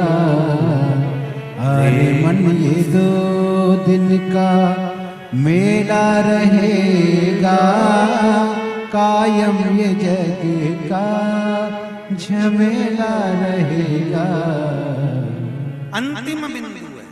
ये जितने परिवार वाले दिख रहे हैं, ये जितने कुटुंब वाले दिख रहे हैं, जितने अपने सम्मुख में नजर आ रहे हैं, ये सब तुम्हारे धन और वैभव के दिखने वाले हैं।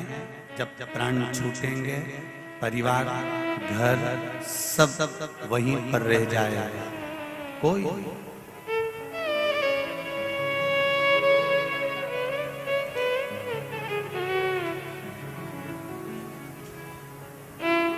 साथ देता नहीं कोई किसी का, क्या भरोसा इस जिंदगी का।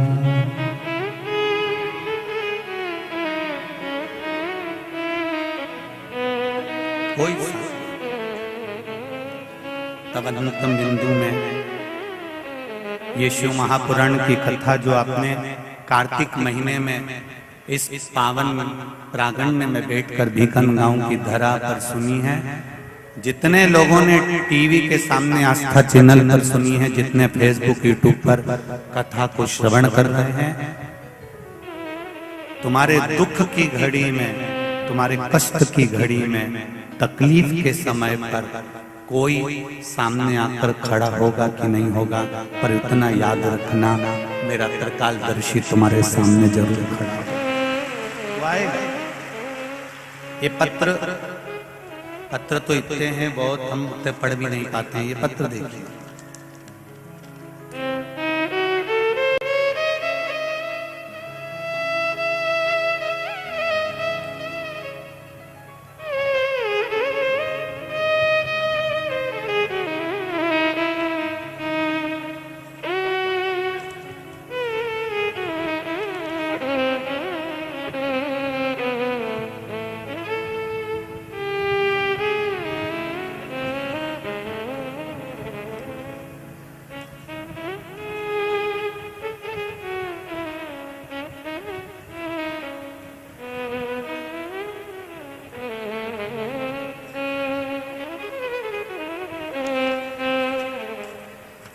पत्र देखिए।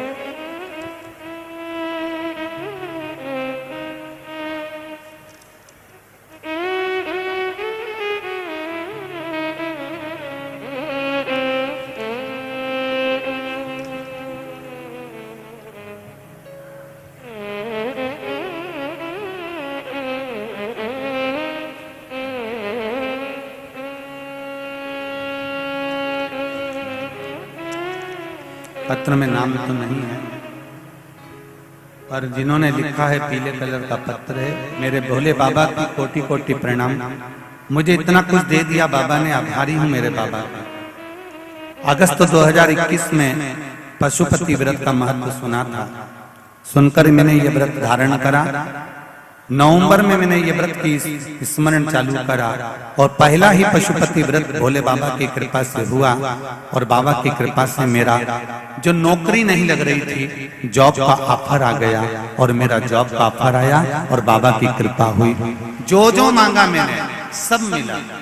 ये पत्र जिसने भी लिखा है वो बैठे हैं,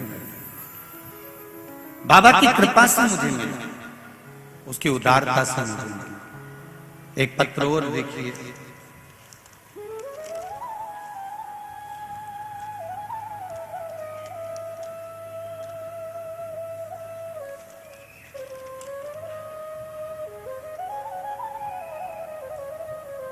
मेरा नाम अनीता श्रीवास्तव है, मैं ग्राम जुलवानिया से हूं। कहीं बैठी हो अनीता जी श्रीवास्तव, ग्राम जुलवानिया से, तो दोनों हाथ अवश्य हिलाएं जहां कहीं बैठी हैं।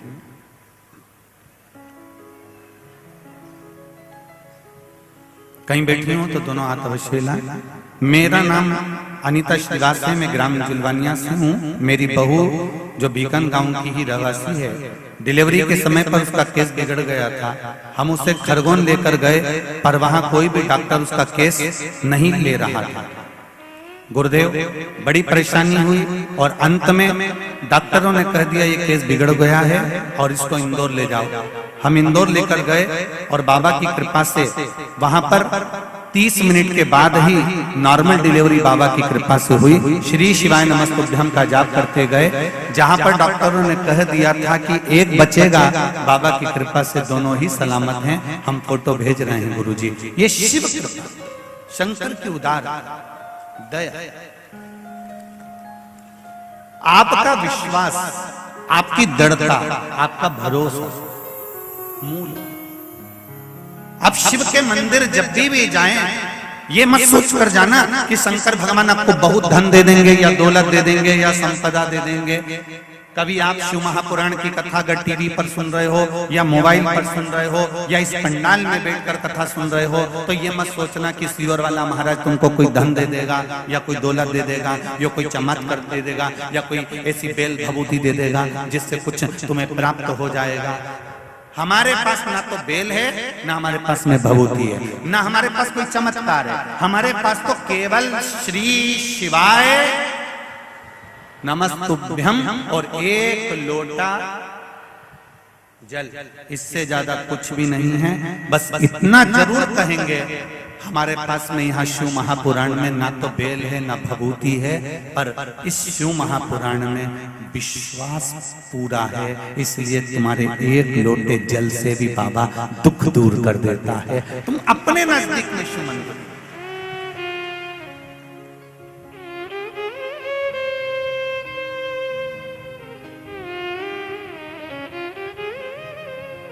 अपने गांव में, अपने नगर में, अपने शहर में, अपनी कॉलोनी में, अपने अड़ोस पड़ोस में जो शंकर जी का मंदिर है, शंकर जी का मंदिर कभी छोटा और बड़ा नहीं होता, जो शिव मंदिर हो तुम्हारे पास में, जैसा शंकर जी का मंदिर हो, आप तो बस एक लोटा जल वहां चढ़ाना चालू कर दो।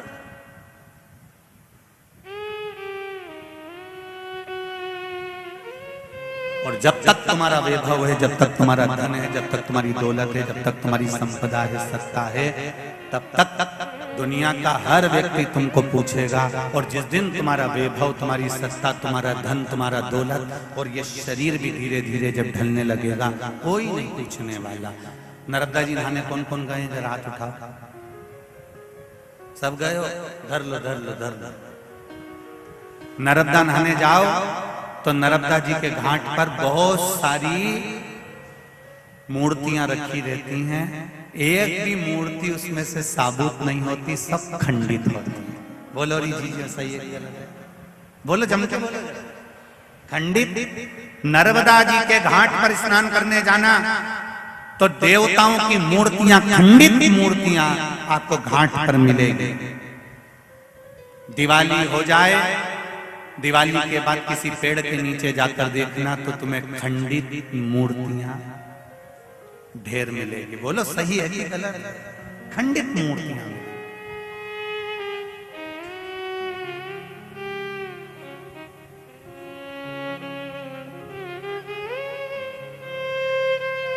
जहां जा रहे हो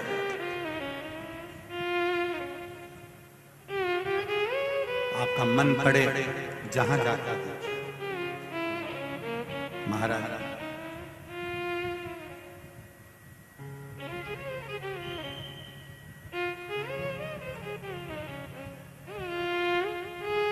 किसी का उंगली टूट गई, किसी का हाथ टूट गया, किसी का चरण खंडित हो गया, किसी का कान टूट गया, उसको लोगों ने मंदिर में रखा क्या? फिर बोलो बोलो जम के, नहीं रखा।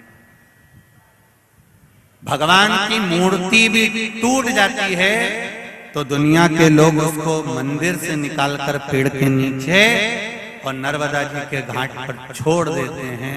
शिव महापुराण की कथा कहती है, जब भगवान की मूर्ति टूट गई तो उसको लोगों ने घर से निकाल दिया। तो निवेदन है, शरीर से कितने भी टूट जाना पर मन से मत टूटना। जिस दिन टूट गए उसको निकाल कर फेंक दिया।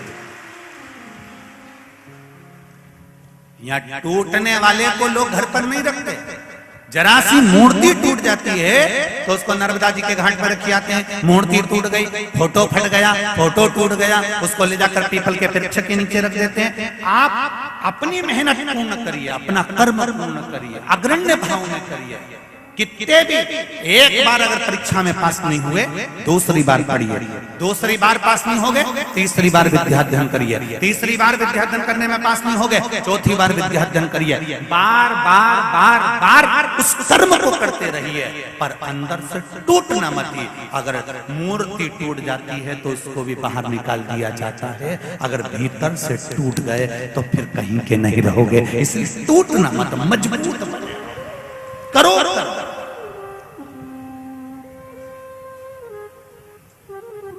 मेरे नवयुवक बेटा बेटियां, छोटे छोटे बच्चों, जितने बच्चे बैठे हैं उनसे भी कहूंगा, नवयुवक बेटा बेटियों से कहूंगा,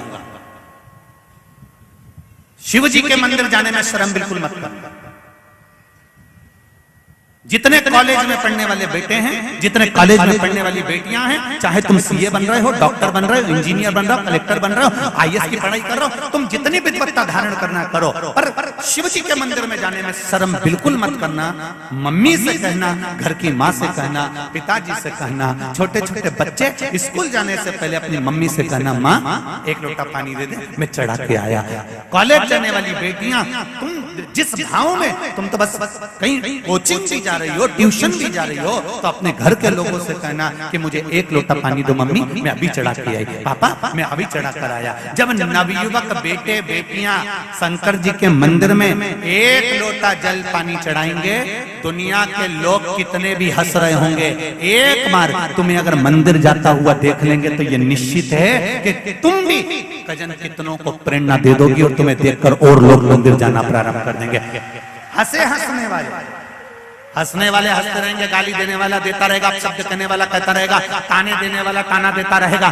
तुम मंदिर जाना मत छोड़ो, शंकर के द्वार जाना मत छोड़ो, शिव की चौखट तक जाओ।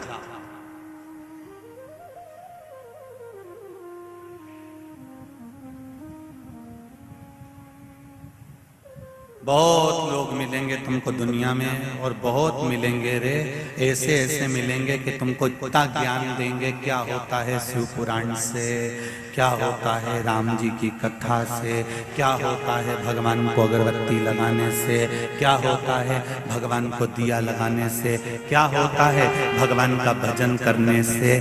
तो उनको कहना क्या होता है भगवान का भजन करने से। ये कोरोना महामारी में लोगों के पास में अटैची भर भर कर लॉकर में पैसा रखा था, कोई काम नहीं आया। तो जो तुमने पुण्य करा था वो तुम्हारे सामने आकर खड़ा हो गया और बच गए।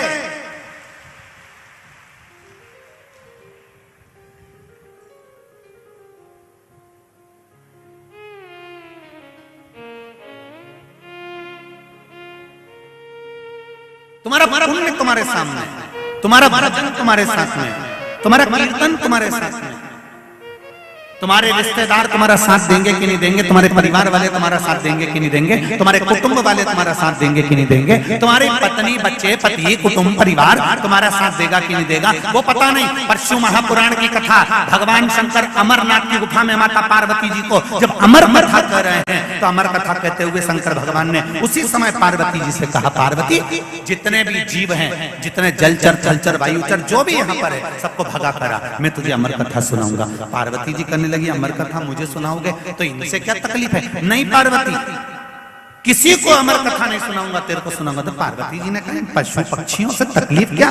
शंकर भगवान ने कहा, मुझे पशु पक्षी से तकलीफ नहीं है, दिक्कत ये है अकेले आए थे तो अकेले जाना है, इसलिए अकेले रहकर जो तुम भजन कर सकते हो, जो स्मरण कर सकते हो, उसके बराबर सुख नहीं मिल सकता। इसलिए पार्वती तू बैठ, मैं तुझे एकांत में शिव महापुराण की कथा सुनाता हूँ, अकेले में अमर कथा सुनाता हूँ, मैं अमर कथा तुझे सुनाऊंगा, तो सुन दिल से। क्योंकि अकेला मनुष्य के साथ शंकर भगवान ने कहा, पूरा परिवार तुम्हारी श्वास है तब तक तुम्हारे साथ में है, और जिस दिन तुम्हारी श्वास रुक गई उसके बाद तुम्हारे साथ परिवार नहीं होगा।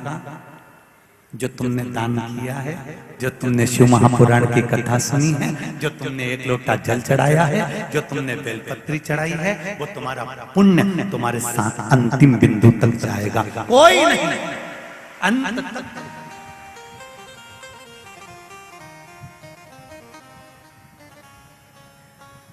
जिनके घर में साधु के वचन नहीं आते, सुन लेना जरा अच्छे से भीकन गांव वालों, और जितने आस्था चैनल पर सुन रहे हो और जितने फेसबुक यूट्यूब पर सुन रहे हो, ध्यान से सुनना। जिनके घर में साधु के वचन नहीं आते, जिनके घर में गुरु के वचन नहीं आते, जिनके घर में साधु के वचन प्रवेश नहीं करते, वचन नहीं आते, उन्हीं के घर में सल्फास की गोली आती है, उन्हीं के घर में आती है। जिसने एक बार शिव महापुराण की कथा सुन ली, वो सल्फास की गोली खाने को तैयार ही नहीं होता, मरने की गोली खाता ही नहीं। क्योंकि शिवपुराण एक ही बात कहती है, काय को मरो, जो जितना कोसे उसकी छाती पे उतना मुंह डालो। शिवपुराण क्यों मरे हम?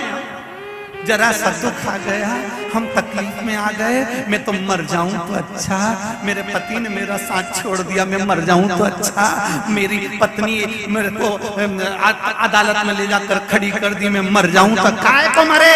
छाती पे मुंह डाल, रोज उसके घर के सामने कंगी पार्टी करके एक लोटा जल भर के उसी के घर के सामने के शंकर जी को चढ़ा, हर हर महादेव। क्या क्यों मरे? बड़ा दुख मिल गया, बड़ी तकलीफ हो गई गुरुजी, व्यापार में घाटा लग गया, हम तो पूरा परिवार मर जाएंगे, हमारा तो पूरा कर्जे में डूब गए, हम तो मर जाएंगे। क्यों मरना? किसे? और मरना ही है तो प्लान चेंज करो। ये गोली मोली खा के तो बहुत लोग मर गए, पानी में डूब के भी बहुत मर गए, थोड़ा नई डिजाइन से मरो। रेल के नीचे भी कूद के बहुत मर गए, गाड़ी के नीचे बहुत मर गए, बंदूक से बहुत मर गए, अब कुछ नई डिजाइन लाओ। तो किसी ने पूछा वो डिजाइन कौन सी? हमने कहा कुछ नहीं, शंकर जी की कथा सुनो, एक लोटा पानी शंकर जी के चढ़ाओ और जितना शिव जी के पानी चढ़ाओ, जो तुमको गाली दे उसके सामने उतने बंठन के जा और शिव जी का भजन। एक बात ठानो, क्या मरना ही है तो शंकर का भजन कर करके मरूंगा, शिव की कथा सुनकर मरूंगा, शंकर का स्मरण करके मरूंगा, नहीं मरूंगा ऐसे। जब तक शिव नहीं चाहेगा तब तक नहीं मरूंगा। तो मरने की प्लानिंग चेंज करो। और जब तुम शंकर जी के हो जाओगे, जब तुम शंकर के हो गए, तो भोलेनाथ भी पार्वती जी से कहेगा ये सुधरने वाला नहीं है। पार्वती जी बोली बेचारा तपस्या कर करके मर जाएगा, कुछ करो। शंकर भगवान बोलेंगे अरे पार्वती ऐसे मरने नहीं दूंगा, मेरा है तो चिंता मत कर, और भजन करवाऊंगा और भजन करवाऊंगा। और मरने क्या मरो मरो सब कोई कहे, मर के देखे कोई, मरो तो ऐसा मरो कि फिर संसार में जन्म ना होई। अगर मरने का प्लान बनाया है तो निवेदन है कहीं जाकर मत मरना, भगवान का भजन करते रहना, कीर्तन करना, स्मरण करना, मंत्र जाप करना, शिव जी के मंदिर में सफाई करना, एक लोटा जल चढ़ाना, शंकर का अनुमोदन करना, शिव भक्ति में डूबे रहना। जब मौत आएगी तब मरेंगे, नहीं मरना। जा प्लानिंग चेंज।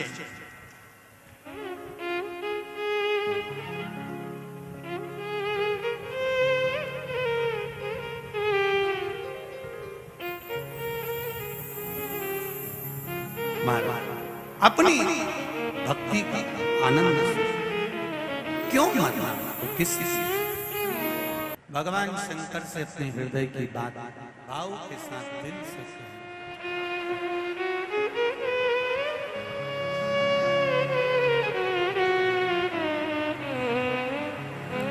श्री शिवाय नमस्तुभ्यं, श्री शिवाय नमस्तुभ्यं, श्री शिवाय नमस्तुभ्यं, श्री शिवाय नमस्तुभ्यं, श्री शिवाय नमस्तुभ्यं। भोला सब दुख काटो मारा, ओ भोला सब दुख काटो मारा। शिव शंकर जपो तेरी माला, भोले बाबा जपो तेरी माला। सब दुख काटो मारा, ओ भोला सब दुख काटो मारा। शिव कथा कह रही है, भगवान शंकर की कथा कहती है, अपने जीवन के प्रत्येक पल को शिव को समर्पित कर कर। बड़ा सुंदर भाव कहा। तारकासुर सामने है, कार्तिकेय षडानंद को माता पार्वती जी ने कहा है इसके हृदय में शिव बसा है, इसलिए हृदय में बाण नहीं लगना चाहिए।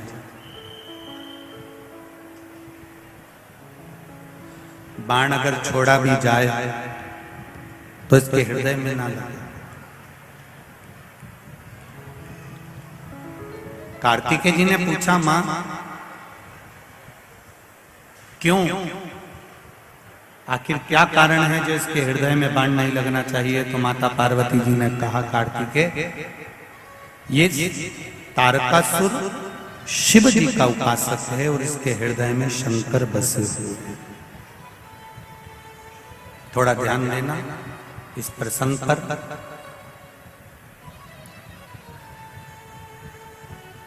मंदिर से, देवालय से, कथा से कोई जा रहा हो, मंदिर आ रहा हो, कथा में आ रहा हो, सत्संग में आ रहा हो, ऐसे व्यक्ति पर कभी जिंदगी में ना हंसना ना उस पर उंगली उठाना। थोड़ा ध्यान दीजिए।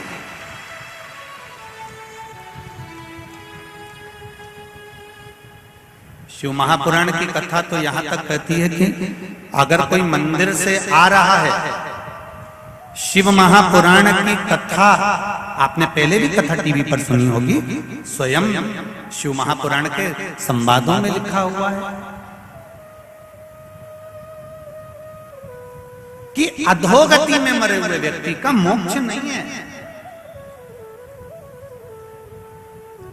कुंवारी अवस्था में कोई मर गया, उसकी मुक्ति नहीं है। ये हमारी भागवत भी कहती है, हमारे शास्त्र भी कहते हैं, हमारी पुराण भी कहते हैं। पर शिव महापुराण एक बात जरूर कहते हैं, कुंवारी अवस्था में मरे हुआ व्यक्ति का मोक्ष नहीं है, अधोगति में मरे हुए व्यक्ति का मोक्ष नहीं है, पानी में डूबकर सर्प के डसे से, स्त्री के हाथ से मरे हुए व्यक्ति का मोक्ष नहीं है। पर शिव पुराण कहती है कि यदि कोई शिव महापुराण की कथा को श्रवण कर लेता है और जहां से निकल कर जा रहा है, जहां से वो प्रवेश कर कर जा रहा है, उस मार्ग में भी अगर कोई कुंवारी अवस्था में मर गया है, एक्सीडेंट में मर गया है, अधोगति में मर गया है और वो जीव की अगर मुक्ति नहीं हुई है और कोई शिव पुराण सुनकर जा रहा है, तो उसके शरीर की हवा से ही उसकी मुक्ति हो जाती है, उसको मोक्ष। यहां तक शिव पुराण।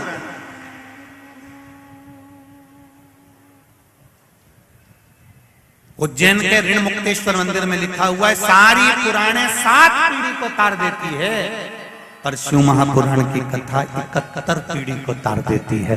जो अधोगति में चले गए, मर गए, प्राण छूट गए, उनकी भी गति नहीं है। ये कुमारी अवस्था वालों को ना तो पिंड मिलता है, ना तर्पण मिलता है, ना तिलांजलि मिलती है, उनकी गति भी शिव पुराण से। ये जितनी माताएं टीवी के सामने कथा सुन रही हैं, फेसबुक यूट्यूब पर सुन रही हैं, या इस पंडाल में बैठकर कथा सुन रही हैं, और पुरुष जितने कथा सुन रहे हैं, इन दोनों के सुनने में एक अंतर है। माताएं जो कथा सुनती हैं, उनके गर्भ से, उनकी सास के गर्भ से, उनकी सास के गर्भ से, उनकी 71 पीढ़ी में अगर गर्भ से कोई बच्चा जन्म ले रहा था, या गर्भ से जन्म लेने के बाद कुंवारी अवस्था में गर्भ के अंदर 5 महीने का, 6 महीने का, 3 महीने का, 2 महीने का या 9 महीने का, या जन्म लेने के बाद कुंवारी अवस्था में 20 साल 21 साल के अंदर ही अगर वो बच्चा कहीं मर गया है, प्राण छूट गए हैं, तो जो माताएं कथा सुनती हैं, इनकी 71 पीढ़ी में भी अगर कोई ऐसी गति का मरा होता है, तो उसको कितना भी पिंड दे दो मुक्ति नहीं होती। पर एक बार शिव पुराण सुनकर जब हम घर में प्रवेश करते हैं, तो उस जीव की गति सुन। ये पुरुषों के श्रवण करने का भाव इसलिए कहा गया, शिव महापुराण की कथा यदि पुरुष श्रवण कर कर जिस मार्ग से जाता है, चाहे वो खेत जाए, खलियान जाए, दुकान जाए, घर जाए, ऑफिस जाए, जिस मार्ग से निकल कर जा रहा है, गाड़ी लेकर जा रहा है, उसके शरीर की छू कर जो हवा निकल कर, जो पवन भी चलती है उसके शरीर से छू कर, तो वो जीवों का कल्याण करती जाती है। ये शिव पुराण कोई साधारण सी नहीं। अब जरा विचार करिए, लाखों लाखों लोग कथा श्रवण करने आए, कितनों की गति सुन।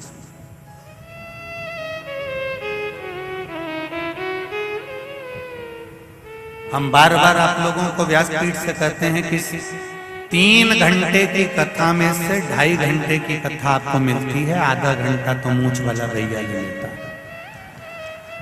2.5 घंटे की कथा जो आपको मिली है वो 2.5 घंटे की कथा जब तक कर्पूर गौरम कर्णावतारम ना हो जाए तब तक उठकर नहीं जाना। कारण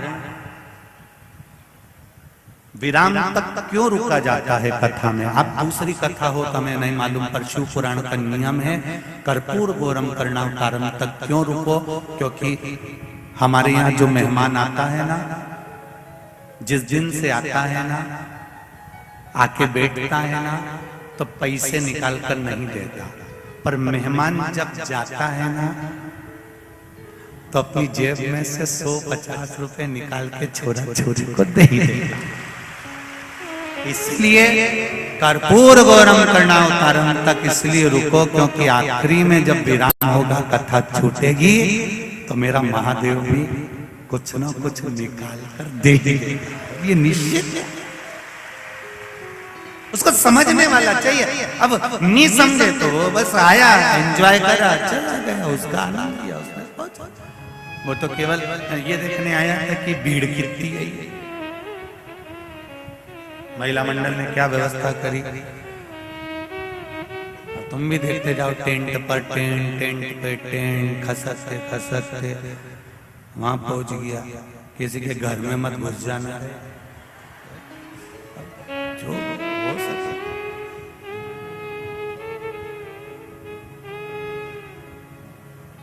और कल तो वैकुंठ चतुर्दशी है। जो लोग नहीं आए हैं उनसे निवेदन है, अगर वैकुंठ चतुर्दशी के दिन जो शिव पुराण सुनकर जा रहा हो, केवल उसके मुंह का दर्शन कर लेना है, वैकुंठ का रास्ता खुला मिला।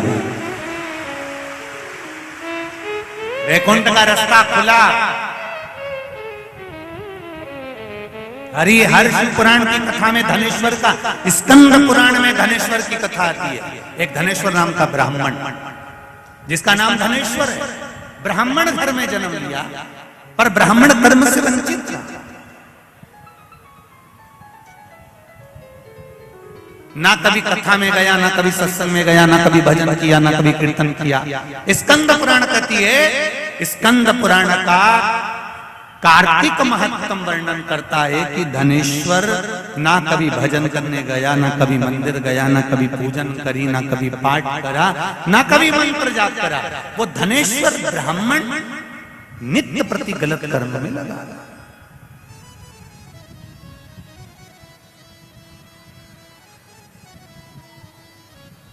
कोई जरूरी नहीं है कि आप जब तक ललाट में नहीं लिखा होता तब तक आप भजन भी नहीं कर पाता। किसी किसी के यहाँ पर 4 व्हीलर गाड़ी है, 4 पेट्रोल पंप भी है, 2 चांदी की थाली भी है भोजन करने के लिए। रोज भोजन भी बनता है, एक से बढ़कर एक, अप्पे, खमण, इडली, पेटीज, और क्या था, बादाम का हलवा, सब बनता। ऐसा नहीं है कि नहीं बनता, सबके यहाँ बनता है। कई लोगों के यहाँ पर ढेर सारा पकवान है, सारी गाड़ी, बंगला, जमीन, जायदाद, सब कुछ है, पर किस्मत में अगर अच्छा भोजन खाना नहीं लिखा होगा तो भगवान धन तो दे देगा, साथ में शुगर की बीमारी भी दे देगा। अब खा बादाम का हलवा, पेट्रोल पंप है, गाड़ी है, बंगला है, जमीन है, जायदाद है, सत्ता है, चांदी की थाली है, भूख भी बहुत लगी है, पर लौकी की सब्जी और बिना घी की रोटी,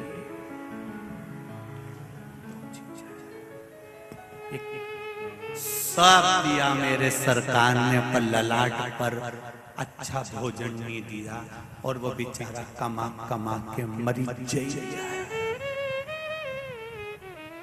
शादी ब्याहों में तुम देखना दरवाजे पे डोकरा डोकरी जो खड़े होते हैं, कोट पेंट पहन के हाथ जोड़ते रहते हैं, साहब भोजन किया?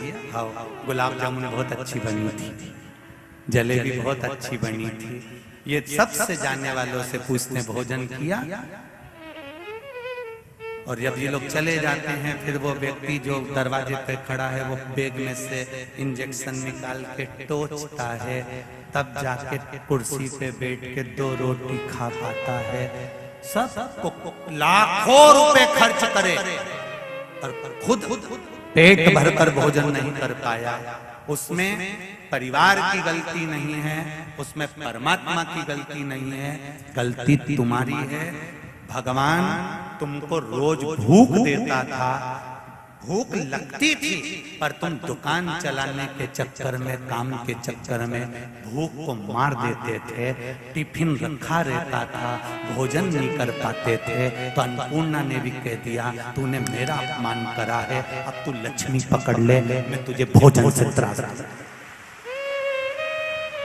अब उसने लक्ष्मी पकड़ ली, भोजन से त्रासित हो गए, खा नहीं सकता।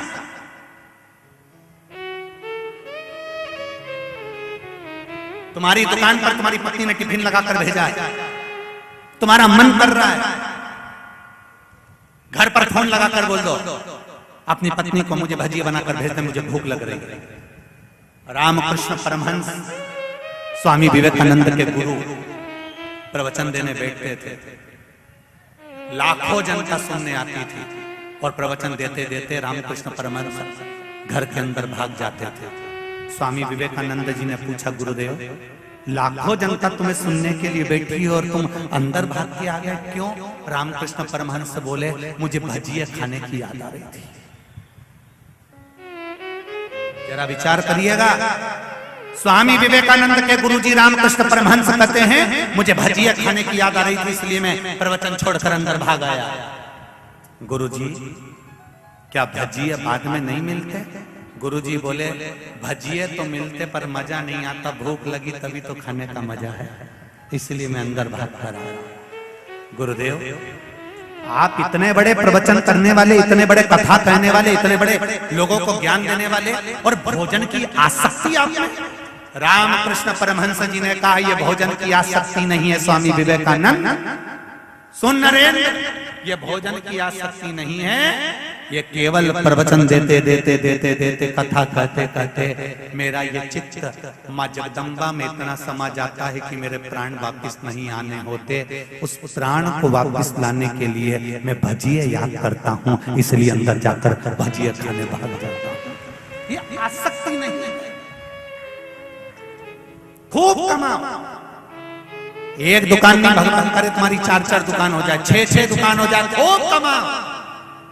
पर सुन लो रे भीखन गांव वालों, खूब कमाओ, पर साथ में एक काम जरूर करो कि भूख लगे टिफिन को इंतजार मत कराओ, पहले खोलो, ग्राहक खड़ा है अपना काम करेगा, एक जाएगा दूसरा आएगा, और पहले पेट भर के भोजन करो।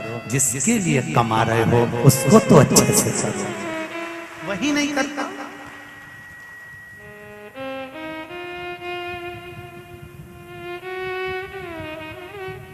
जगन्नाथपुरी कौन कौन गया? हाथ उठाइए जरा, सब गए हो? हाँ रखिए। जगन्नाथपुरी में मेरे जगन्नाथ जी का भात बनता है, रसोई बनती है, अंदर जो भोजन बनाने वाले जाते हैं सबसे पहले उनको टटा के खिलाया जाता है। जाकर पूछो, जगन्नाथ जी में जो भोजन बनाने जाते हैं पहले उनको 56 भोग खूब चपट के खिलाते हैं, खूब अच्छा से। 4 मालपुए की जगह 8 खिलाएंगे, इतने बड़े कटोरे की जगह इतने बड़े कटोरे से खीर खिलाएंगे कि तुम डट के खाओ। क्यों डट के खाओ? जब तुम डट के खा लोगे, भगवान का जब प्रसाद बनाओगे तो बने हुए प्रसाद को देख के तुम्हारी राज नहीं टपकेगी। डट के खाओ, भगवान के भोग को देखकर तुम्हारा मन ललचाएगा नहीं।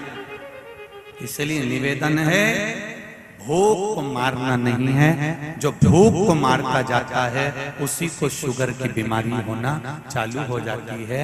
इस जीवान से मीठा बोलो और अपनी भूख के समय पर भोजन पाओ।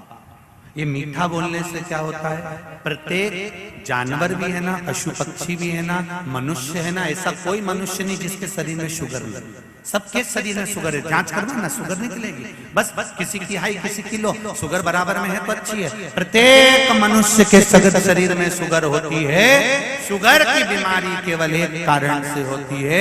पहले के लोगों को शुगर की बीमारी नहीं होती थी। हमारी भी दादी परदादी, उनको देखो तुम्हारे यहाँ की, उनको शुगर की बीमारी होती थी क्या? कोई नहीं। आज के लोगों को शुगर की बीमारी इसलिए हो रही है, पहले के लोगों को भी शुगर रहती थी पर बीमारी नहीं होती थी। क्यों?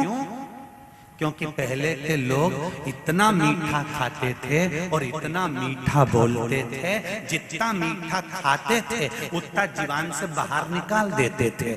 आज के लोग जीवान से मिठास नहीं निकाल रहे, इसलिए शुगर अंदर की अंदर खून में मिलती चली जा रही है, इसलिए शुगर की बीमारी होती चली जा रही है।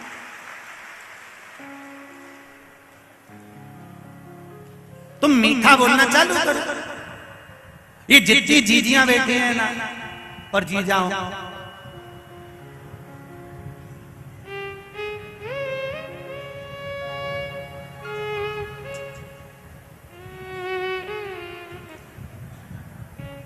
जितनी भी माताएं बैठी हैं, जितने बहन बैठी हैं, भाई बैठे हुए, उनसे निवेदन है आप मीठा बोलना चालू करो, शुगर अपने आप लेवल में आ जाएगी।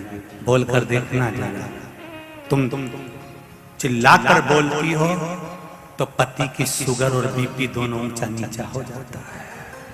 तुम देखो प्रैक्टिकल करके देखना। कहीं सियोर वाला महाराज झूठ तो नहीं बोल रहा, प्रैक्टिकल करके देखो। पति अगर चिल्लाकर बोलता है तो घर के बुजुर्ग, माता पिता, बच्चे, पत्नी, सबकी शुगर बीपी ऊंचा नीचा हो जाता है।